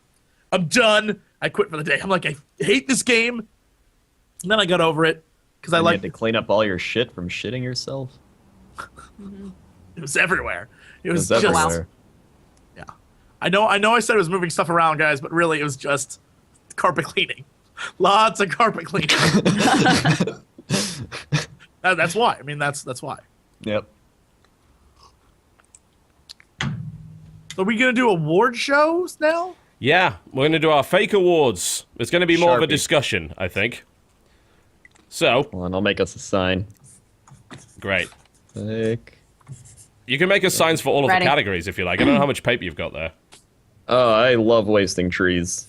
Cool. You want to help me with the award show music, Watson? Ready. Are we going? Okay, Are we going all right. full out with this one? Welcome to the fake awards. Da da da da da da da da da da da da da da da da da da cha. No expense was spared in the production of this presentation. You got cats. As it should be. We brought 1 cat and 4 people to the show. And you are the audience. This. Imagine that you're all sitting at tables with cheap champagne. Whoa. Sorry. And suddenly you are attacked by a cloud of bats. And it sounds something like that. But then they instantly leave and everything's okay again. We all arrived on a red carpet. Yeah. Very nice red carpet. Quite literally riding a red carpet. It was Yes. that good. It had wheels, obviously. There was something underneath it. It was more of a facade, but midgets. Many midgets. No, none of those. That's we can't Little say that. people. Little people. We can't say any of those things. Nah. And we are Dwarfs. going to give you gaming awards. And I have made up some categories. Some categories. I don't know if they're going to be any good, but that's fine because I don't know if the podcast's going to be any good every week we do it. So I'm comfortable. I've accepted this. So I have a number of categories that we are going to go through in probably not this order. Excellent. They include the following: biggest surprise, biggest disappointment, biggest example of how terrible gaming has become, biggest example of how great gaming is, the best game that was the least game. That's going to be your category. Most overrated game, most underrated game, best game starring an animal, worst dialogue in a game, best virtual item you bought this year, and Hearthstone packs don't count. That's multiple. Yeah. Damn it. That And was my choice. and best soundtrack. Those will be our categories today that we will be discussing to waste your time over the next hour and a half. Yay! People are animals. Can we say best game starring a non-human? No, Animal. Why you gotta ruin my shit? Science! Why you gotta do that? Because she has an idea of what she wants, and it's not what is the category, so she's gonna change the category to fit what she wants. No. No. No. How would No. that limits me more? Yeah, that's right. That's the Exactly. whole point of the category, dummy. That's why we have categories. They limit things. That's what I said. Me saying that you can't use a loophole and say that humans are animals loopholed. You limits just us. loopholed. But no one would have done that. Like, you're just assuming everyone's as much of a dick as you are. Yeah. True. I wasn't going to do that. Which category shall we begin with? Let's begin with Oh, biggest surprise. Biggest surprise. Okay. Oh, we're okay. All right. So, let's toss some ideas. Biggest surprise! Oh, I was surprised that you made that. Oh wait, hold on. It has to be like every award show. Like but Mountain Dewified. Run, spy, get out of the fire at distance. Get that fucking thing out of the shot. Biggest surprise. Who would be the imaginary sponsor to the biggest surprise award, do you think? Tostitos. Why? Surprise in every bag. Really? I haven't had Tostitos in I think 18 years. I think it's more like I don't think that's anything like what you said. McDonald's McRibs, because who knows what's inside. There you go. Brought to you by McDonald's McRibs. Belgian All right. Bicky burgers. What are they made of? Nobody really true. knows. That's true. Okay. My biggest surprise was Wolf Among Us. I Okay. did not expect a lot out of that game, and it wound up being very fun, although the mechanics of it were pretty much identical to The Walking Dead. Why did you not think- expect a lot out of it? Because, I mean, we are talking about Telltale here. And they're Right? pretty Because- good at what they do. They are pretty good at what they do, but I don't know. I don't know why. I think because it looked like it was going to be the same as Walking Dead, and sometimes when you just like keep utilizing the same system, it goes downhill. Okay. Which is what I'm worried about now with Game of Thrones and Tales of Borderlands. Like all of those, I'm just kind of like, okay, is this going to start to get stale? But it wasn't stale. It was very fun. I mean, I'm kind of psyched about the Game of Thrones game because I think that the Telltale style of doing things is the best way. Be amazing. It'll be really cool. I am not remotely psyched about the Tales of the Borderlands thing because, frankly, the dialogue in that game was terrible at best anyway. So you really Terrible. want to... So That it is a can only game go about up. getting guns. Lots of guns, and everything else is just a sideshow. So it doesn't seem like it would work. What is the game gonna be? I didn't really look Tiny into that Tina much. game. I'm in. Playing it forever. That exists though. That's the DLC, Dungeons I know. and Dragons one, One of which the is actually really 37 fun. pieces of DLC for that game. I wish I was exaggerating, but I think that's about accurate. I mean, it's possible. It's a lot of DLC. What about you guys? What's your biggest surprise? My biggest, I wrote it down. My biggest surprise is Assassin's Creed 4. Okay. Because I went into that expecting it to be another Assassin's Creed game that was just running on rooftops. And it turned out to be, I think this is one of the categories we were going to make, but didn't make. It turned out to be my favorite game that was a game that wasn't the game it was supposed to be. It is entirely, I had more fun on a pirate ship than I did playing anything else in that game. And that surprised the hell out of me. I was like, holy crap, this is great. The rest of it is Assassin's Creed game. And I was like, Yes. meh. But that part, the pirate part, the part where you can just open world, just travel around in your little boat, is great. And you can upgrade your boat, and you can just have battles with. That surprised the hell out of me, and I was like, you know what? Maybe we should stop being assassins and just be freaking pirates. Pirates. From now. Yeah. The whole assassin juxtaposition is really weird to me because honestly, it makes very little sense that he can move in exactly the same way and he fights in pretty much the same way as the other assassins did, and yet has no formal assassin training whatsoever. Yeah. Nope. But the pirate stuff was awesome, you know, and as at that point that I was thinking, well, why can't they just make an entire game of this? Apparently, they're thinking about it. Right, yeah. They're thinking about a multiplayer, free-to-play boat combat game, which to me sounds fantastic. Great. Yep. Agreed. It's also a very Holy sneaky crap way of them that. getting in there before World of Warships, which is being made right now. So Is that I remember, and this is something that I'm really excited about. 2 years ago, Dodger, when was this? PAX Prime 2 times ago, or was it E3 when you and I went? And, we went And and hung out talk to the world of tanks guys.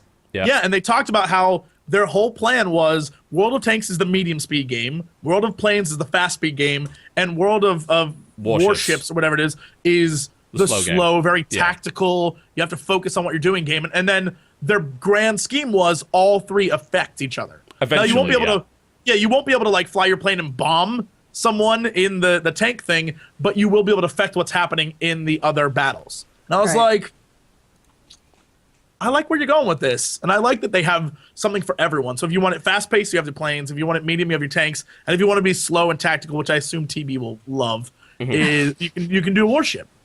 Yeah. I was like, that's fantastic. So I'm looking forward to that, actually. Yeah, I think that might work out. I'm pretty sure the guys behind War Thunder have already done something with tanks. They released war. Yeah, more wars. The kind of ground warfare thing. I don't know how it interacts, so I need to try that game again. But I can't really disagree with you. Like, it ended up being a lot better than I thought it was going to be. I gotta say, the Assassin's bits are still as kind of played out as ever, but the boat bits are awesome. Yeah, and I think that was a surprise to me. I was a little blown away by that part. I was like, all right, I might give this franchise a second look if they continue to add things besides you're gonna run on a rooftop again, you're gonna kill this guy, but don't get caught killing the guy. Yeah, you can hide in like groups of people or hay bales, and Yeah. You can pop out and get them. yeah, and then you can pop out and kill Same them. thing. Isn't the multiplayer these- basically exactly the same as the last two? It's a better version, but it's the same thing though. Yeah. But Don't get me whoever wrong, I said mean, I I- like Assassin's Creed's multiplayer. I think it's really, really good, but they have made the same game 3 times now for multiplayer. And I think that's it all comes down to the fact that and a few other games are the key. Like, we need a new one every year. And I was blown away when they had Assassin's Creed 3, and then I saw the thing for Black Flag, I think like 2 months later, and was like, is this a DLC? What is this? And I'm like, no, that's 4. It's like, what? especially silly for Assassin's Creed because with something like Call of Duty, they're handing it off between 2 studios, back and forth. So technically, there is a new COD every year, but realistically, they've got 2 years to make it instead of 1. But with Assassin's Creed, I assume it's the same guys. It's just like, this is why these games are identical, because they don't have the time to do anything else with them. Yeah. Well, but in this case, it seems like they're on their way to breaking out of it, I think. I hope so. I want them to redo ground combat now, because the ship combat's great, but ground combat is the same shit. Grendor, what was your biggest surprise this year, do you think? My biggest surprise, I'm going to use my Hearthstone card, was Hearthstone. Okay. And I'll tell you why. All right. Because back when I remember everyone's like, oh, they're going to announce some Blizzard thing at whatever it was. And everyone's just like, oh, it's a stupid card game. It's just I was that guy. I'll admit, I was that guy. I even tweeted Yep. like, oh, it's a card game. Like, I wasn't even impressed. And little did everyone know that card game was going to be people being like, let me in the beta. Damn it. That's Shit. true. People were bitching hard about that game before like anybody got a chance to play it. You know? That's why it was just a non-anticipated game that people didn't think they were going to care about, and then it became something everybody wanted to be a part of. Yes. That's a pretty fair one. Yeah. When I heard about it, I was kind of pumped because I like the WoW TCG and I like card games. So to me, that was actually a really cool announcement.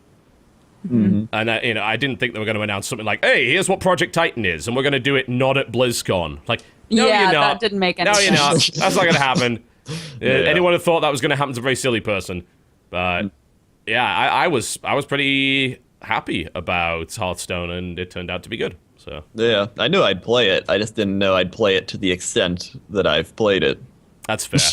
Yeah, I mean, I think I'm kind of in the same boat there. I thought, yeah, I'm going to play this, but I still like Shadow Era and Magic. You know, every time Magic releases their new like little game, I play that a bit. And Yeah. but yeah, it's good, man. It's The fact that they made the UI and the boards so fun to watch, like with what they're doing, is colorful. You know, Yeah. it really it literally animates things. You know, so it is one of the best implementations of a card game into a computer-based system.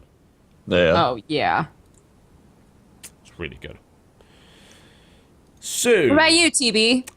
my biggest surprise, I think, and I've been thinking back through all of the stuff that I've been playing, but I still think the one that really stands out to me is probably Killer Instinct. Because, Yeah. frankly, it had I knew no you were right. gonna say that. It had no right to be any good. Like, 1, it's a launch title. 2, it's a budget launch title. Consider that. It is a budget launch title. 3, the goddamn game is developed by a bunch of people that made some of the worst titles in the last 3 years. Like, shovelware after shovelware. Battleship, Green Lantern, and that other thing whose name escapes me. What else did they make? It was not good. Bone Town. No, they did not make Bones. Bone Town. They haven't quite reached that level yet. Hi, Genie. What was the last one? G.I. Joe, Rise of the Cobra, yes. They also, like, ruined Silent Hill. I know. They made Silent Hill Homecoming, which was just not very good. So, frankly, that game had no right to be any good. And this is especially true when everyone just kind of turned around and said, look, Microsoft, you still have Rare, and you're getting double Helix to make Killer Instinct. Explain that to me. Explain that logic. And, of course... Explain to me. Yeah.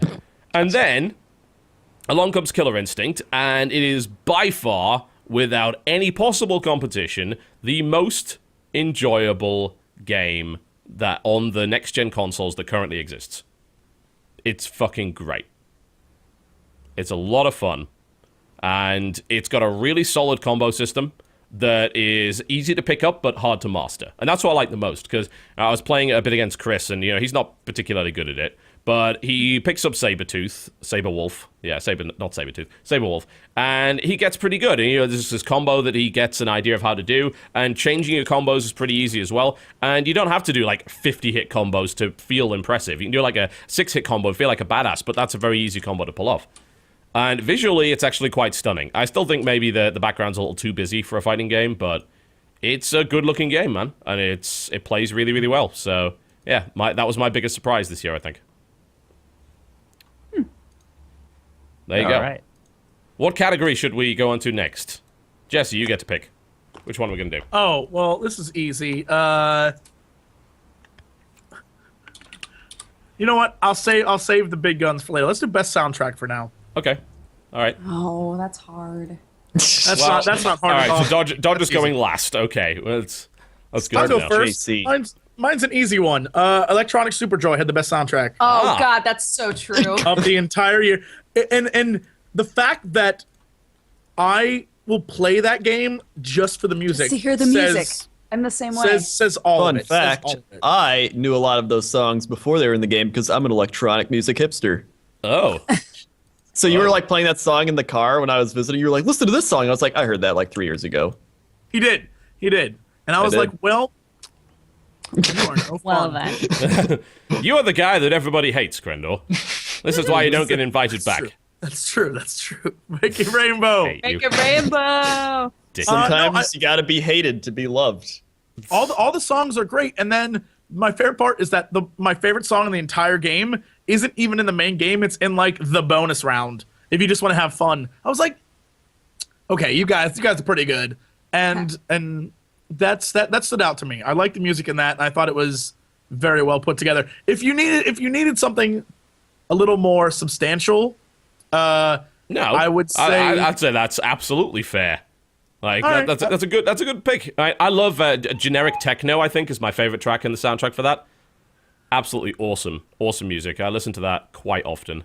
But if you had to have a if people are like, you just can't pick techno, Jesse, I would say all the remakes, the Barbershop Quartet style remakes and other things like that in BioShock Infinite of popular songs in the future, I think was very clever, and I give them all the credit for that, for stealing songs like Girls Just Want to Have Fun and stuff like that, and it was cute. I thought that was very well done, so I would say that is a good second place.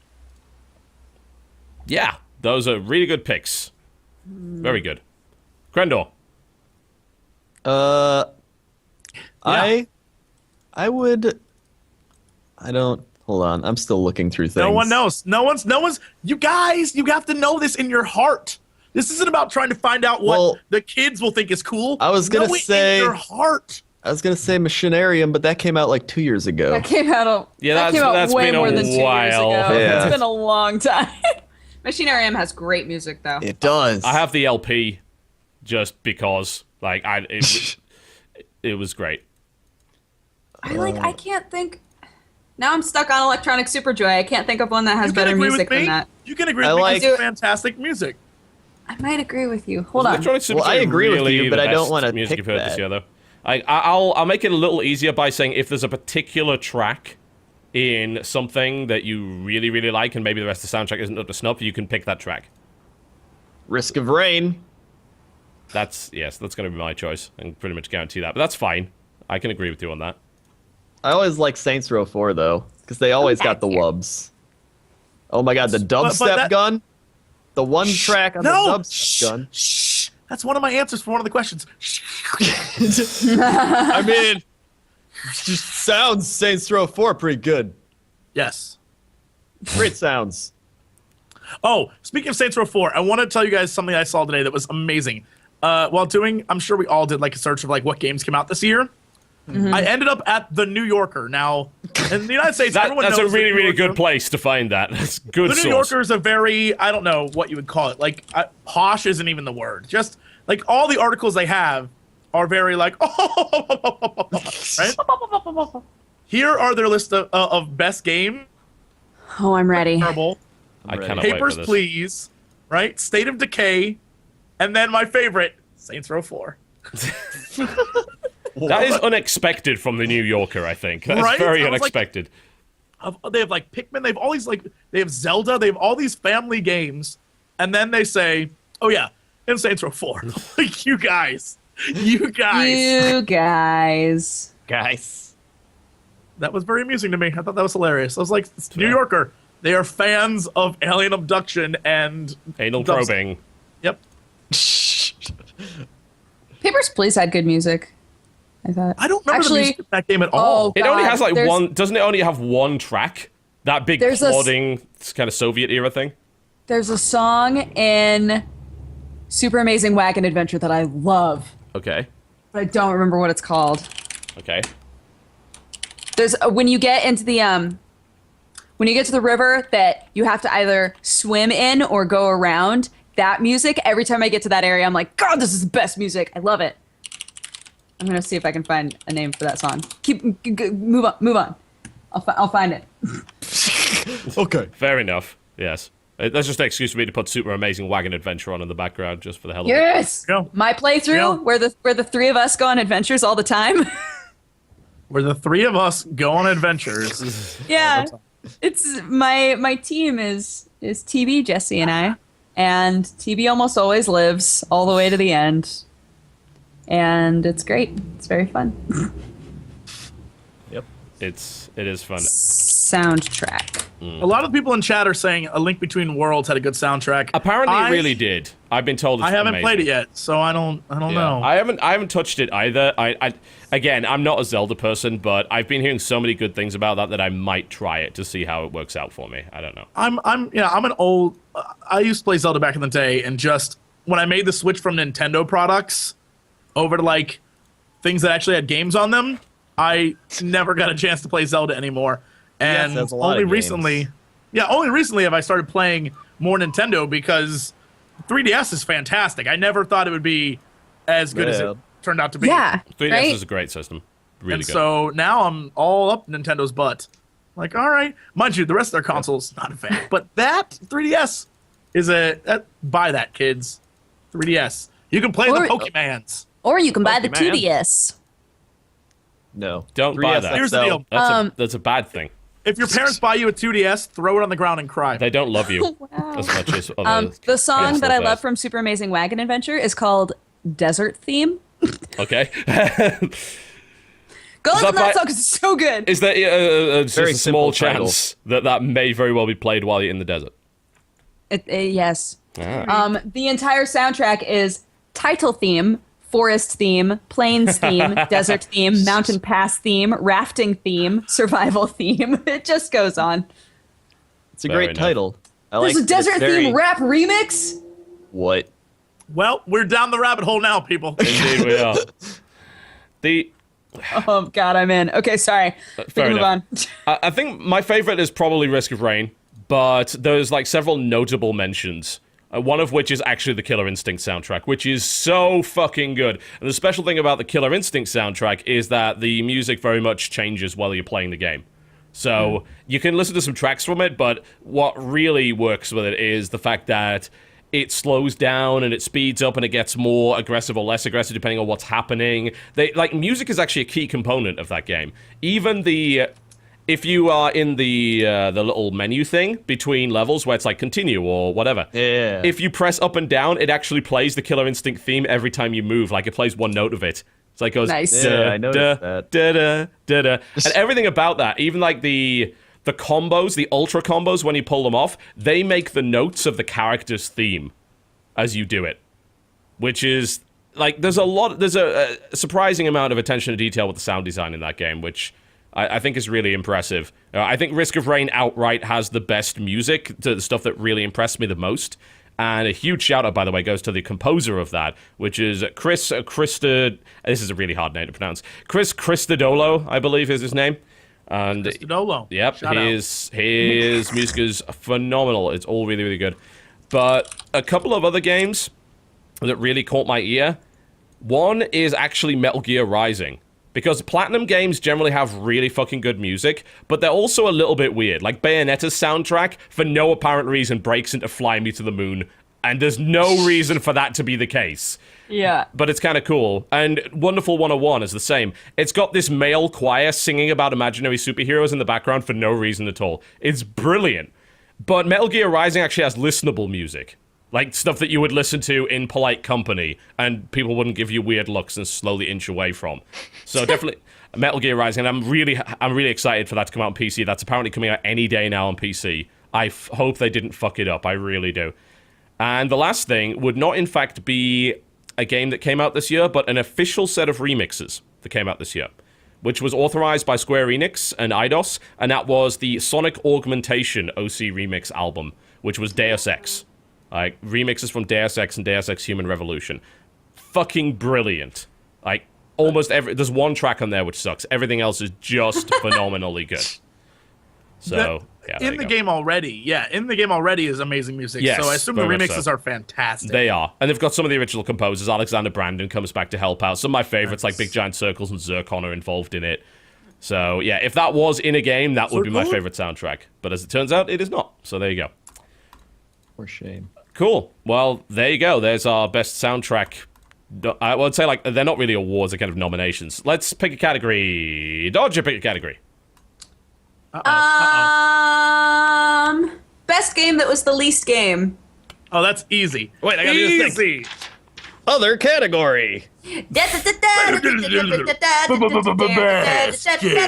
That was the least game. I feel like you didn't really put too much effort into that one, Crendor. Like, Other category. Like, your performance has been slowly drifting since we began here. Like I said, Fired. I don't try. No. Non-content. Never. High quality non-content. Yep. Okay, best game, which was the least game. Go. All right, Jesse, go. I know what your answer's going to be. Beyond Two Souls. That's an Of easy course it answer. was. Yeah. The best least game? Easy. That's so easy. Here's the deal. There are other games that are leaster games. Yes. Oh no. Yes, but no. yeah, there are definitely other games that were leaster games, but were they the best game that was the leaster game?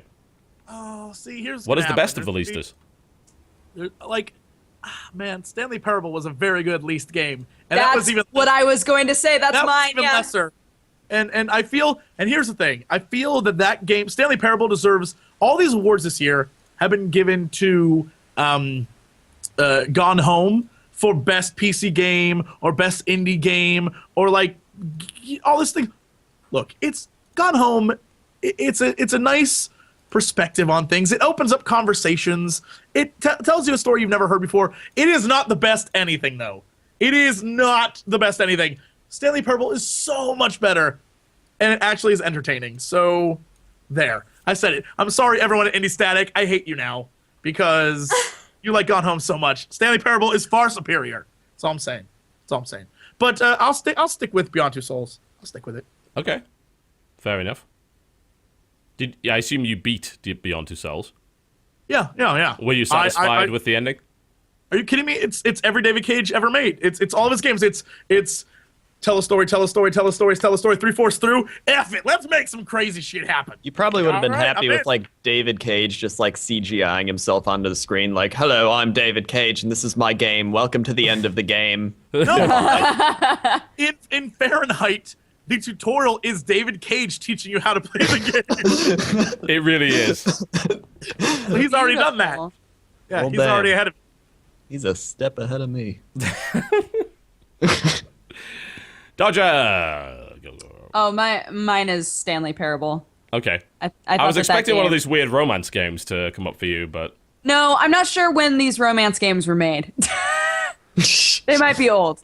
I don't know. But like if we're saying like a really good game, Stanley Parable is a fantastic game that really just like, I mean, you had some choices, but for the most part, like the game played itself around you and in ways that really highlighted what games are and the industry and like all of these different things. And I thought that it was a really interesting game, like really fascinating.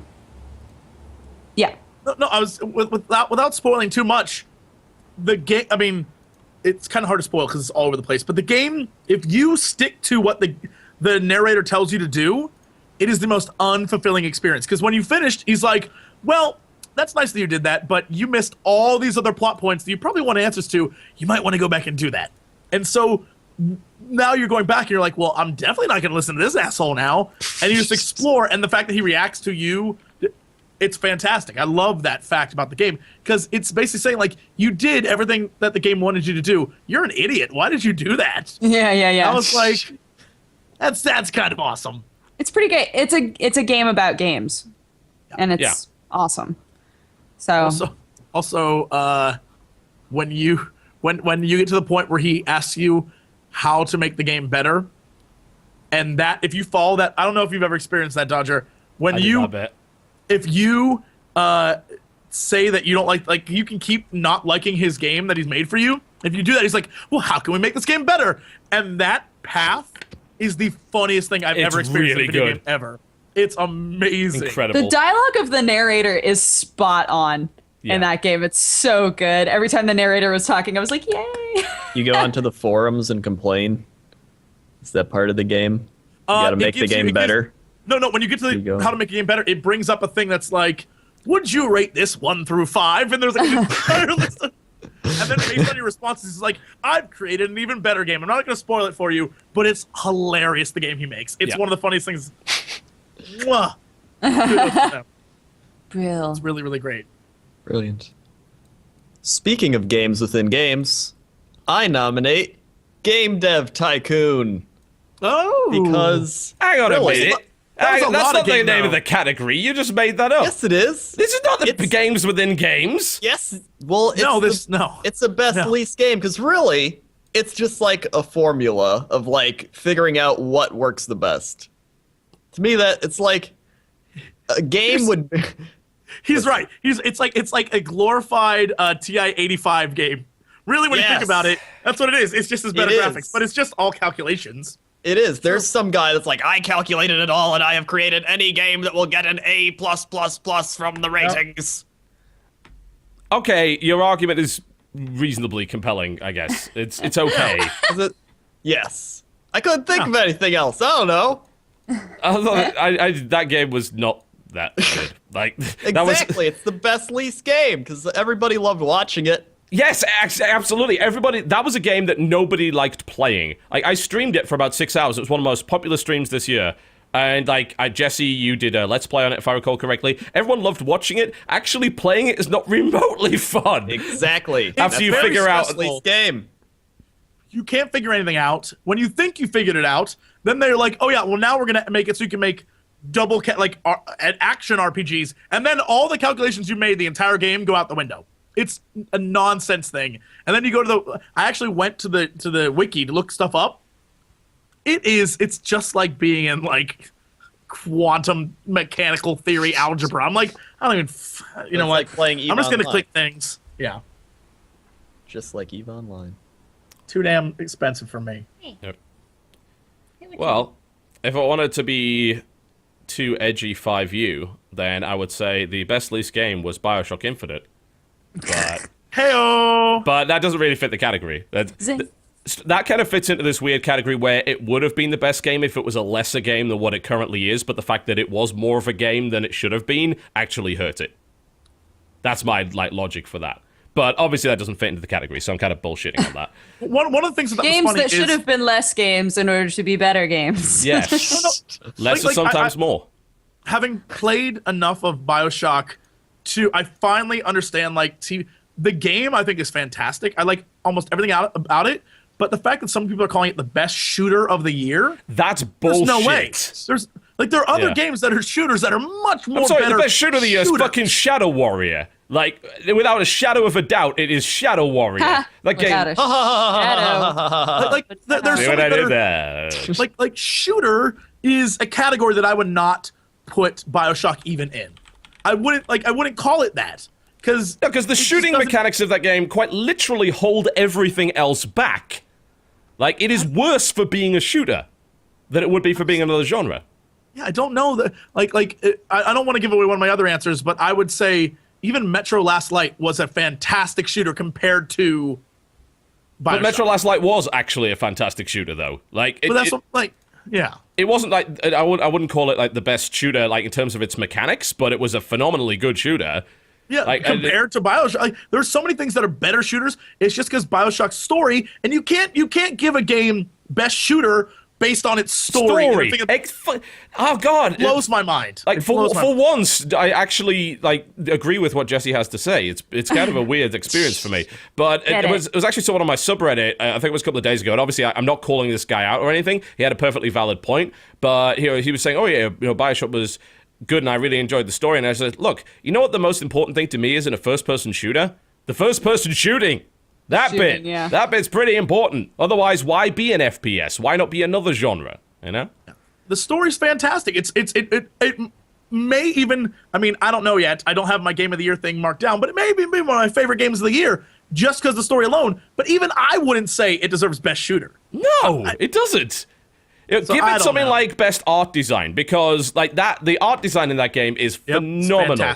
The world they built is just amazing to look at. Not only is it graphically impressive from a technological standpoint, but it is just beautiful in the way that they've realized everything. But it's not the best shooter. Not even fucking close. Anyway, back to the topic, I suppose. The best game that was the least game for me... Mm-hmm. I'm going to have to kind of be boring, I think, and just jump on Stanley Parable.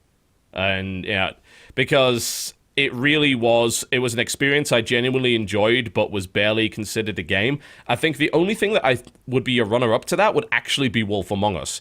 Because let's be entirely honest here, how much of a game really is that? I mean, it's a point and click. It's a standard point and click. I think I did discuss it in the actual video where I said it is a game. There are failure states. There are consequences to stuff that happen. Like, that distinguishes it from the idea of a virtual installation, like say Dear Esther, where there are no consequences to anything. You are basically just pressing forward. But you and your own mind are not necessary for the game to be different at all. Exactly. But when it comes to The Wolf Among Us, I think that there are bare minimum mechanics in that game. And it gets by because it doesn't need to be any more complicated than it is. You could make a game with a full-on combat system with that and RPG elements, but Wolf Among Us, in my opinion, is perfectly fine the way that it is. And it's still an enjoyable experience, even though there's not much game there. So I think maybe if I were not to pick Stanley Parable, which is the obvious one, I'd actually say Wolf Among Us for that category. Farming Simulator 2013. That's actually a game. Worse. That's a legitimate game. Simulator. But it's a simulator. Do you not know what you are right now? Do you not know what's happening? This category is confusing. Let's move on. There we go. That category is done. The category is done. Oh, goodness. Oh, my God. All right. Crendor, your pick. Let's do category? biggest disappointment. Hey, biggest disappointment. Okay. This is easy. I'll go first. Rome 2. Total War. All right. Okay. Because I'd love to show you footage of that, but Sega is so happy, so let's not do that. Continue. I loved the first Rome Total War, and I loved Medieval Total War 2, and really that was the last game I think I liked from them. Well, actually, Shogun 2 was good. Shogun 2 was pretty good after they patched it. Yeah, but Rome 2 was like the big game. Everyone's like, oh, we all like Rome Total War. This is going to be awesome. It'll just be improvements on that game. And then it was rushed and it was buggy and it was DLC they were trying to push and make money off of. And it was just like a big fail. Hullabaloo. A big fail. And it was disappointing. Yeah, That's pretty hard to disagree with. Like, yeah, that disappointed a hell of a lot of people. It came out, it was a buggy mess. It's still a buggy mess. It's got fundamental design decisions that people disagree with heartily. They tried to make the battles faster, which no one ever fucking asked for. The AI is still dumb. Yeah, it's a, and they have the audacity to release DLC for it. Just go buy Rome Total War for like $5. Yeah. It's worth. Or buy like Medieval 2. There's some really good mods for Medieval 2 that include, I think there's a Zelda mod, which is like a full-on Hyrule war thing. Oh, that's awesome. There's a really good Lord of the Rings one. Those games are still good. Yeah. And Shogun 2, which is still great. The Shogun 2 is a fucking good game. It still has some problems, but it's a good game. I guess that could also fit into the biggest example of how terrible gaming has become. Well, we'll talk about that when we come to it. Stop subverting my show, Crendor. Aha! You're a horrible human being. Ha-cha-cha-cha-cha. Just like how I took over the Blood Bowl League with amazing characters. Dodger, your biggest disappointment. Probably Machine for Pigs Okay. was a pretty big disappointment. because Explain that. It wasn't scary. It was so. It was. Great game. That was easy. Like it was so. It was too much Chinese room. Too much Chinese room going on in there, and That's very racist. It just wasn't a scary game, and I think at the very it's disappointing because it isn't what anybody wanted out of an Amnesia sequel, right? Okay. Or something within the Amnesia world. It was different and not in a way that was appreciated. So. That sounds good. Did you beat it? No. I didn't have the patience. Did you get sick of it? Oh. I was like, I would play this game and get scared. I'm not getting scared. I'm done. Okay. So. That's pretty fair. Like, I think that is a game that disappointed a lot of people because the first one was really a massive revival in what survival horror really meant and actually spawned a lot of other games. There's no way that Slender would exist if Amnesia didn't. I still wish it didn't exist, but it spawned that. Outlast would never have existed without Amnesia. And Outlast, I think, for a lot of people was actually a big surprise this year because it came out around the same time as Amnesia. And people were expecting Amnesia just to stomp it. Like, when I saw that coming, like, oh god, Outlast is fucked. It's coming out at the same time as Amnesia. No! Outlast, by the looks of it, outsold it. Outlast outsold Amnesia Machine for Pigs. It outlasted it. Ah! Jesse, Yes. you're shaking your head on that one. What? No, Crendor and I decimated Outlast. We did. played that game, and at the beginning, we're freaked out. But like every horror game, after, unless you're entirely faking it, after the first, 2-3 hours, they're no more. They can't jump scare you anymore because you know what's going to happen. You have a sense of what's going to happen, and at that point, you're relying on the gameplay and the story. And Outlast gameplay, when there's just a hall, and your objective is to run past the guy coming down the hall and hide indoors, it becomes frustrating, not fun. And then at the end of the story, we're like, F this game. Just F this. Okay. It was like it lost its something's gonna happen. Like when those two guys were gonna eat you, they're like, we want to eat his kidneys, and it was like, shit, are they gonna eat me soon? Like, I don't know. And here's the thing: there was never a payoff with those. There are two characters in the entire game who are like, you first meet them. There's bare ass Snake, and they're like, we're gonna eat him, and he's like, I want his liver, and they stalk you the entire game, and it's great. Yeah. And there's no payoff with those characters at all. Oh. Like, it's really disappointing, and Sounds disappointing. Yeah. there's a lot in the game that where like all you do is run past them, and you're like, oh, that's it. Yeah, there's the big angry guy who's chasing you the entire game. At the end, he becomes. Hang on. Whoa. That's spoiler territory. Hang No, on. I'm not gonna tell you killing him or being his friend or anything. I'm saying like he chases you the entire game, and by the time you reach the end, he is a noose where he's just in your way. He's just another obstacle to get around. Okay. He's not scary. He's just there. And spoiler. if you watch, oh, okay, all right. It's like Hang on. Let me get my overlay in for this. Jeez. I forgot to load my overlay, and then I forgot. Oh yeah, we have Jesse on the show. Like the number of fucks given by him for spoilers is minimal. And spoiler alert is up. You don't have to hold your fingers up anymore. There we go. So So okay. look, a good example of how they did it was that surgeon guy and how he Yes. follows you around, and you're like, oh, God, he's gonna kill me. But then before you like have to keep chasing or like running away from him, you like smash him in the elevator, and you're just like, oh, that was so awesome. And keep the spoiler thing up. That's one of the best parts about the game is because, and that's in the first couple hours, because the first couple hours of the game are very frightening. I was like, oh shit, like Crendor and I were like, there's legitimate moments in the videos where we're like, oh shit, and there's two of us in the same room together, right? But after the surgeon part, when you meet the guy, because he mutilates you, and then like you really feel fear from this guy because he is basically murdering crazy. your character, and he stalks you, and that's frightening. But as the game progresses, the main big ugly bad guy who's chasing you the entire time becomes less of a he's stalking you in the dark and more of you see him all the time and he's always in your way and you need to get past him. And they use that mechanic every single time you have to get down a hall. So you have to run and hide in a door. You have to wait. And then you have to hear him walk by. Then you run out. And half the time, he stops right in front of the door. So when you open it, it's like, okay, first time you scared me. Second time you open it again, he's right there. And you're like, what? It was so so aggravating.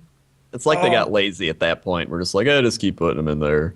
I feel like that's the problem. Is that just a problem with horror games in general? That's what I was going to say. A lot of horror games, they get lazy in the end. And that's the thing that I loved the most about Dead Space 1 is they never got lazy in that game. In Dead Space 1, they even at the last minute of that game, they were like, "Gotcha, bitch!" Like they never got lazy in that game. Dead Space 2 and 3 is a different story, but Dead Space 1, they never got lazy. Like that was a game where they tried to scare you the entire time, and then when you think you beat it, they're like, "One more scare, one more." It was great character development too, with like the surgeon guy, because he's like, you see him first, and you think he's gonna help you, because he's like, "Come on, let's go." And you're like, "Oh, is he gonna help me?" Yeah. And then he takes you, and he's just like, "Now we're gonna have some fun." He just like cuts off your finger, and you're like, "Oh God, no, he's not gonna help me." Is it actually possible in a game where you don't have a combat system to really maintain that level of terror throughout, or is it always gonna fizzle? That's the thing, and I think I had that experience in the first Amnesia, where I was horrified. Parts of that game are horrifying, but by the time you get towards the end of the game, it's all just, all right, look, I'm tired of waiting for 5-10 minutes hiding from a monster who's either going to kill me or not. I don't even care at this point. I just want to beat the game. I feel that way every time. But if I have a weapon, it's like, well, shit, I can kill these guys, but they always have to up the ante. So something even worse is going to happen. Sure, I have a baseball bat now, but can I, what's going to come at me that baseball bats aren't even going to work with? Like that kind of thing, I think works well in games. But to constantly be like, the only thing you can do is run. I mean, in a world where there's a stick on the ground, I would pick that damn stick up and beat the shit out of that guy with the droopy face chasing me. I wouldn't just keep running. That's why I feel like they need to innovate in some aspect. Like just that second half, like needs to like there's a rock, like pick up a rock and throw it at them. Like something. They've got to like maybe have a twist halfway through and then it introduces a new mechanic. And those kind of games never seem to do that. Yeah. And we're going to get more games like that because it's definitely a very popular genre. YouTube has certainly propelled it forward because anytime a popular YouTube personality does a scare cam video of anything like that, it sells bazillions of copies. So, yeah. Speaking of YouTube, I don't want to mention the company, and I guess we don't. Are we about done with spoilers, by the way? We're done with spoilers. Okay, yeah. Spoiler alert is now off. Yeah. Speaking of YouTube, I don't want to mention the company, but I was having a conversation with a company. I think TB might have had a conversation similar to this, where the game designers I was talking to, they were a little disappointed because their game came out and the reception of critics wasn't that great, but the reception of gamers and players was people were like, "This game's great," and I literally was like, "Look, when that stuff happens, you need to go to YouTube and be like, guys, play this game," because the fans will respond to the YouTubers way more than some guy who said, "I'm giving it a 50." Yeah, right. Because Metacritic does not have the kind of power. It's weird because it has power over developers and publishers, but you could completely bypass Metacritic just by having one good video on YouTube that someone who likes some personality watches. That's it, and that's as far as it goes. That's actually all you need, more often than not, to sell a game, as long as your game's not $60. And a lot of them that I talk to, they're always like, "Well, I always thought that because people are playing it on YouTube, other people aren't going to buy it. I was like, if your game's good, people will buy that game to experience it. Because most Let's Players, unless they're like Rad Brad, aren't going to pound it out in a day, right? Like they're not going to blow through it. And so most people will see 2 or 3 videos and be like, you know what, F it, I want to play this game. There's always a massive drop off, isn't there? Happens, I mean, Jesse, you've noticed this, and like any search, if you look through it, there's always a massive drop off. The first episode gets a lot of views, then it goes, and then it kind of stabilizes. And these are the hardcore guys. These are the only hardcore guys that are watching it. And then usually at like the end, maybe it spikes up because people are like, oh yeah, I missed that. Let's just have a look at the ending. That's the way it always is. Yeah. And that's why Brad does it so quickly. Is because he, like everyone else, knows. The interest drops off really fast, yeah. Yeah, and that's like for games like StarCraft 2 and for Beyond Two Souls, that's why it's like I'm getting these out in a week or 2. I'm going to finish it then because eventually no one will watch stuff like that. And you can see it. The first video of almost every Let's Play is like 100, 200,000, and then after that it just drops. And that's just the way it is. And then by the time you reach the end, it goes up again.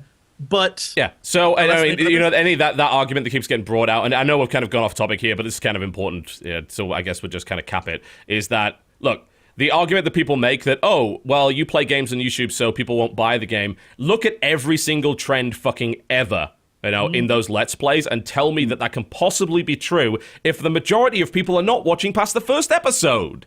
Yeah.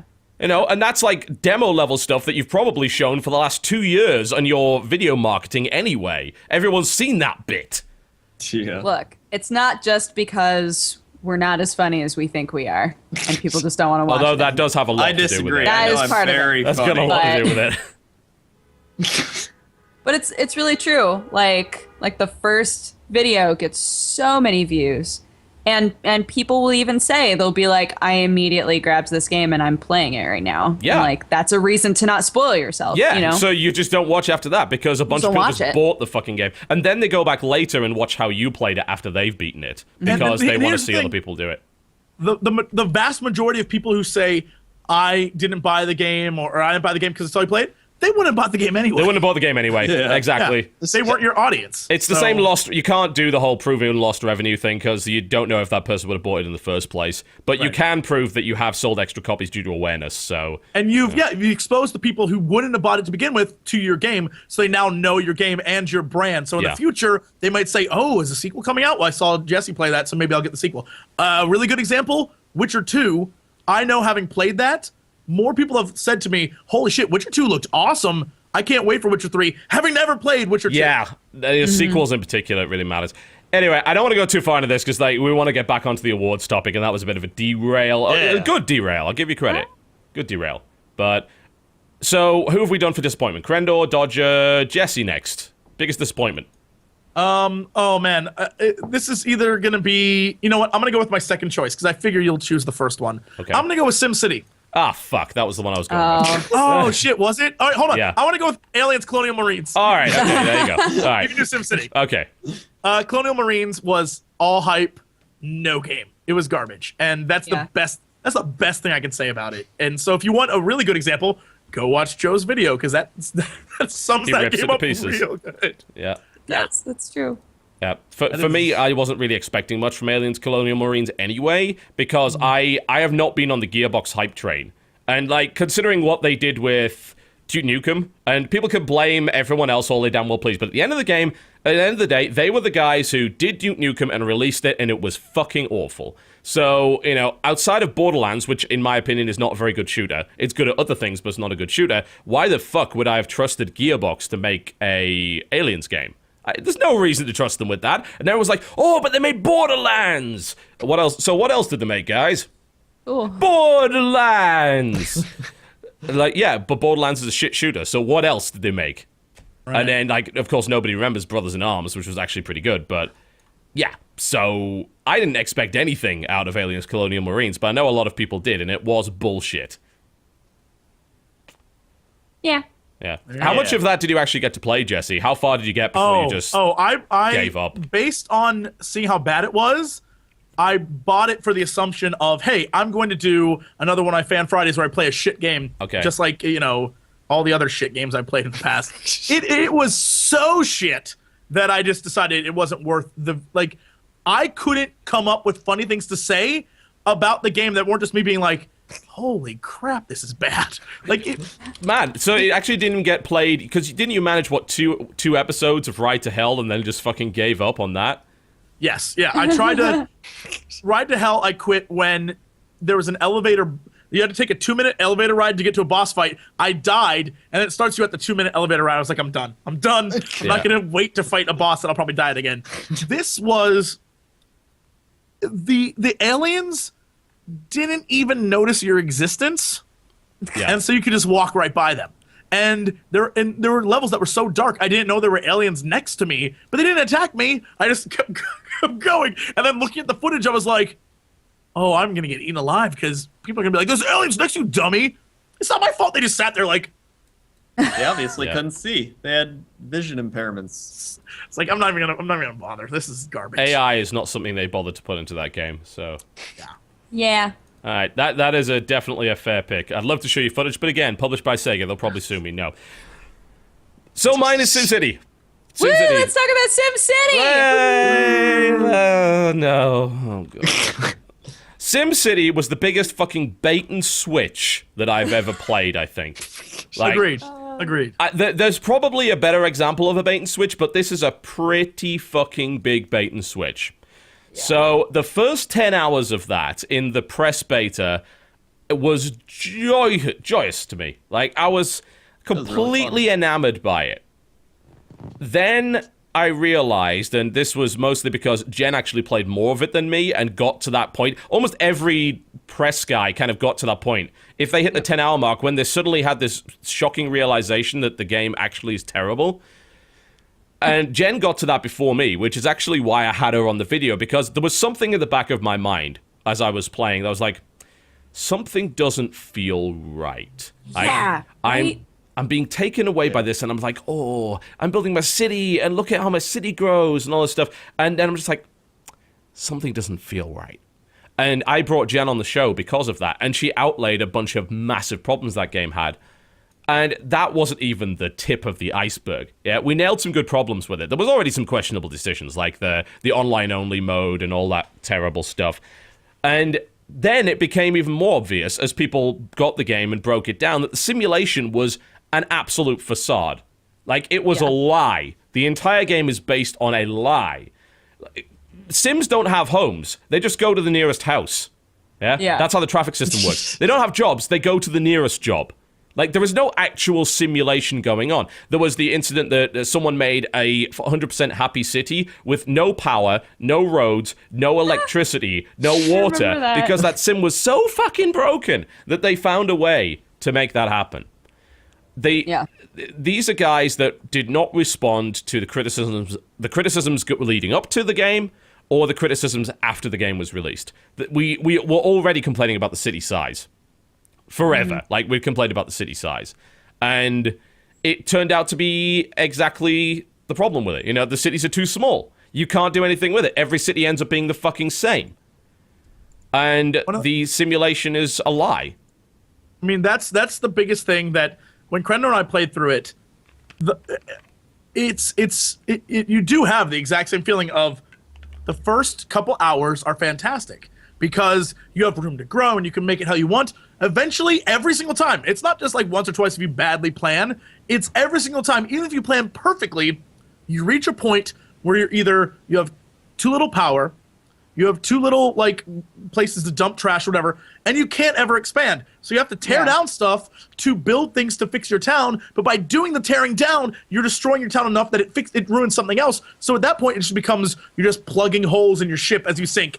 And every single time, if you look at maps of giant areas, all little towns, every single time you join one, half of them are abandoned. And they're huge, but people just give up. No one ever tries to fix it because eventually it becomes impossible. And you're just plugging holes the entire time. And it's like, that's not fun. That's maintenance on a shitty town that you're like, I'll start over. And you think, this time, maybe I'll make a casino town. Same damn problem. Like, maybe I'll make a coal town. Same damn problem. Every single time. And there's no solution to it. It's every single time. The game is fundamentally broken by design. It is. One of the most aggravating things to me was like the traffic math was so borked. It was just like, there are perfectly good streets. Why didn't they create a system where cars realize to Yeah. go a different way. But no, they all take they're the all shortest on the route. exact same Yeah. street. And I'm just like, that doesn't make any sense. I In a have all these world abandoned where streets GPS and everywhere. Google Maps do not exist. And my and God. what's even more insane is that you would think that there would be some sort of algorithm where the more shops or the more industry or businesses that are in certain areas would drive more traffic to it. So I made like multiple areas where shops were, so people would go different directions. They literally just still go straight. If they can get out of town in one straight direction, they go straight. And there's a traffic jam, and then the other people are like, no one comes to our shops. Like, what? I built the Apparently- biggest, best roads. Apparently it's been fixed, but I haven't played it since they were like, we fixed the road I haven't stuff. been able to play it since I tried to download it because I was bored one day. I was like, I'll see what's up. Tried to download it and said, this code isn't valid. Like, what? Another instance where you're better off just going and buying SimCity 4, an older game, where you can actually play it offline as well. Whoa, nonsense. Yeah. Oh, goodness. Biggest disappointments. There you go. That's biggest disappointment. Let's take a short break and then we'll finish up the rest, shall we? You're currently watching the Co-optional Podcast. We have more categories to go. We'll be right back. And that's when I told him, you need to get out of the pantry because otherwise you're going to eat all the fish, and I want my fish. I mean, right? Yeah. I can't believe he did that. I can't believe he has all that YouTube money too. So rude. I know. Right? You figure for someone who's so internet famous, he would have a little class. He would know what's up. It's like you got to know the difference between the importance of a codfish and the importance of a swordfish. I mean, and he doesn't even know. He doesn't so even rude. know. He doesn't even know. Can you believe that? A YouTuber of that caliber, someone that everyone watches, doesn't. It's so rude. So rude. Pisses me off. Why is it that we're talking about Toby Turner again? What's going on here? Oh, you can't. You ruined the joke by putting a name. I wanted everyone to be like, who are they talking about? It was nobody internet. It was no one internet. We just kind of randomly started talking, and then it happened. Now I'm everyone's the, going to be I'm like, the anti-joke man. That's what I do. hate I Toby come to Turner. ruin your existence. So, I'm going to ruin your existence with my topic.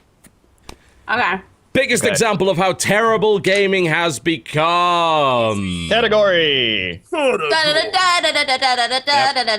for this one, you basically have to pick a game that represents this idea. easy, I got it. All right. All right, you ready? Go. Jesse, go. From the bowels, the depths, the maw of hell. Final Fantasy All the Bravest. Oh. All right. Okay, let's hear it. It is a game where you fight Final Fantasy battles just by going like this. And they have the audacity to charge you a ton of money for that privilege. And then to buy additional characters to play with that privilege of spending money on this awful game where you just go like this. And then in order to collect all the characters, oh, by the way, the characters you buy are random. You don't get to pick which characters you buy, so you always have to keep spending money to get additional characters for your team and just go like this. There's no fun there.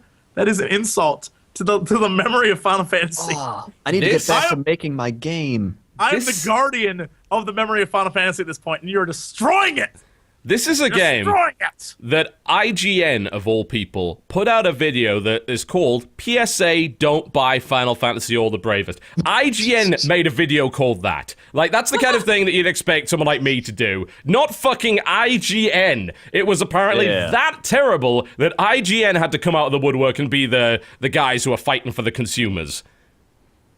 That's how Final terrible fans. that was. They obviously didn't pay him off enough. How dare. They didn't buy enough ads, obviously. Zing. No, I mean, just think of the concept of that. You're paying money for a game, then you're paying money to add characters to the game, characters that you really want to play. When you get the game originally, you don't get characters that you want, so then you're spending more money, but you are randomized about the characters you get. It's like those, I don't know, hero Capsule clicks toys? or whatever those. Yeah, those little tiny Hero toys. Clicks, yeah. Like the little. There's also tons of different versions of them, but like the ones where it's like it's a little box, and what Street Fighter character are you gonna get inside that little box? And you spend money to get it, you open it, and it's just. Another Chun-Li? I don't want another The Chun-Li. thing about Hero Clicks, though, is like Hero Clicks is better than that because it's a physical item that you can trade or sell. You That's can't true. do that in something like All the Bravest. So you're That's stuck true. with whatever shit you got.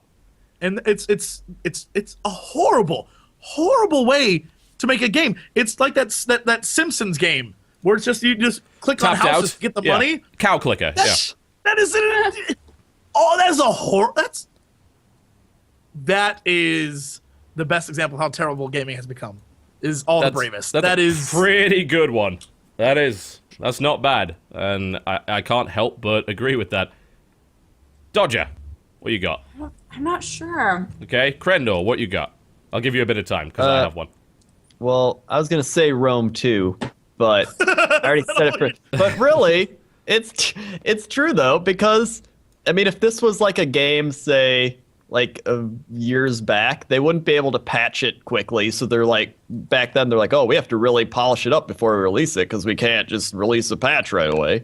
And then they're focused so much on DLC that you start thinking like, okay, we have all this stuff. What can we make DLC that we can remove from the actual game?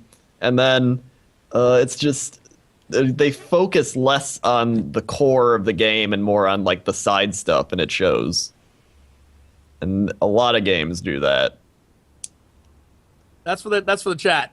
It's in reverse, so you can't really see it. Viper and Jury only. Sorry, Chun-Li. Ain't no one got time for that. Or I could also nominate all those games that do the pre-order bonuses, where it's buy Every last one of them. Yep. Or get super early alpha access for full price.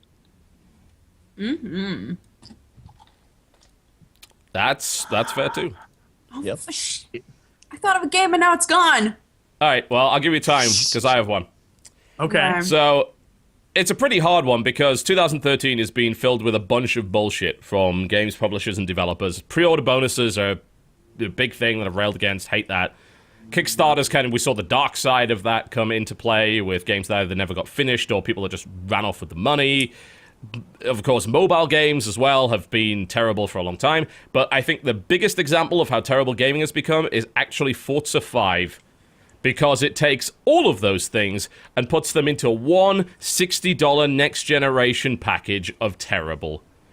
And the sad thing about it is it's not even a bad game. Like, Forza 5 is not a bad game, but they did their absolute utmost to take a respected driving franchise and take the biggest possible dump over all of their customers with it. And that was in the sense of having massive microtransactions for cars and just huge amount of monetization built into the game from the very outset. It is just abysmal. There is no way that should be acceptable in modern gaming. Not even close. That should not be a thing. But it is. Apparently that is acceptable. Because it's pervasive. It's within an awful lot of the Xbox One stuff. It's in GTA. It's in Gran Turismo 6, and they defended that. There's like $130 car in that game, as ludicrous as it sounds. And they say, "Oh, well, it's just a shortcut." You should never be thinking that way, because you, as a company, I cannot trust you not to alter your game to make things a bit different, to actually make the grind longer. You should never be designing a game around the grind. You should never have those things. Yeah. But Forza 5 encapsulates that in a nutshell. And, as much as it seems like they fixed a lot of the bullshit that the Xbox One has, that monetization snuck in. And I think that's only going to get worse unless people take a big stand to it. Forza 5. It's not about the gameplay. It's about the car porn. You just don't get it. Can you feel that car? I'll never forget that man. I'll never forget him. Best part of any announcement ever. He's like, oh yeah, feel the leather behind the seats. Like, holy crap, this guy is a little He's got excited. some serious car fetish shit. Or he's seriously feeling the car. He's on very, very big amounts of drugs. He was very high. It's like, oh, I just feel it right now. Yeah. Dodger, we're waiting on you. Oh, I got a game for you, Dodger. Say Gary's Incident. No, you were never expecting anything like that to begin with. That can't be it. That's true. No, that's not the biggest example of how terrible gaming has become. Like, that was a really shitty thing for the devs to do, game, but it's like, it's just a shit game. It's like, Ride to Hell is not a biggest example of that either. Bad games have come out every year since the dawn of time. Like, Ride to Hell is not a worse game than E.T. on the Atari 2600. Yeah. It might be the worst game to come out this year, but it's not that example. You know what was kind of depressing to me? Cookie Clicker got a lot of press. Why? I loved Cookie Clicker. I got to No, like 4 stop it, billion Cracker. cookies. And I had like so many grandmas. So many grandmas. My answer is Cookie Clicker Okay. because that game was BS. All of these different websites wrote articles about Cookie Clicker. It's a game where you show up and you click the cookie. And then eventually different text pops up. You don't know when, how many times you gotta click the cookie before something different happens in the story. Pissed me off. You don't even have to click That the cookie. doesn't You need just get coverage. to a point where your automated things generate the cookies, and then you just buy more automated things to generate more cookies. And that's what's addicting. And then after a week of doing that, you're like, I don't care anymore. What an example of terrible gaming. You know what? I enjoyed that more than a lot of games that I've played. I would endorse Cookie Clicker. Oh, God. I endorse an expansion pack. Thanks to Nerd Cubed for this rather bizarre footage of Cookie Clicker, by the way. Very much appreciated. Oh There's my just God. something that's you get so many cookies and you're just so happy. I don't even know what's happening right now. I can't even figure it out. And like, yeah, you get milk, but I don't even know what the milk is. It like turns red. It becomes like red milk, like that Nestle red milk they sold once. I don't know what it was. I saw it in the store. Is No, Cookie look. Clicker a parody? I don't know. I mean, I could it probably yeah. ripped off something. I guarantee it did. No, I Fortune mean, Cookie Clicker. it feels like it's making fun of, like, that sort of game, right? We make fortune cookie What? clicker. Every so many cookies, you get a fortune. Bam. I don't know And they're if always this... generic. This is ridiculous. Yeah. There are parodies of Cookie Clicker. There are There are actual cookies in parodies your of future. Cookie Clicker. Has somebody made Nookie Clicker yet? I'm just I bet curious. there's no fortune cookie clicker though. I'm looking You for should. it. You should. Oh, I Nookie. bet that will not get on iTunes. No. I don't know. I actually do not know whether or not Cookie Clicker is a parody game. There is no discernible evidence that I can find. But there is an Attack on Cookie Clicker opening credits parody. Da da da da da da da da da. Yes. I'm not know I'm not what? Don't sure worry, if guys. we can My cover of that song is happening Well soon. done. I'm not sure if I can actually play it without getting copyright strikes. What? I think I put just about to more say. hours into Cookie Clicker than I did Rome 2. So there you go. I endorse Cookie One- Clicker. It is my 1 hour. surprise game of the year for greatest come out of nowhere game. Biggest comeback. Oh, this game. is actually quite impressive. I'm going to show the video of this. I'm not going to play the music because I'm pretty sure it'll get us a copyright strike or something along those lines, but I'll show you the video. And this is by, let's see, it's by Blake Kochla. His username is Sankago1. That is SANCAGO1. This video is Attack on Cookie Clicker. Oh, come on, ad. You all hear the music in the back of your mind anyway. You know exactly what the Attack on Titan music is by now. I am currently playing it for you right now, and it's surprisingly impressive. know. The amount of he made the chains out of the hands. Like, there's some serious effort going on in this video. That Go. is a terrifying amount of effort. Dodger, go. Wha- What? Sing the theme song. Go. No. Da da don't. da da da da da da da da da. Actually, right here is the da da da da da da da da da do do do do do do do be da do do do da da da do do boo ba boo boo boo Dear. Can I just point out? da do do do da da do do. You could do an anime by just being like,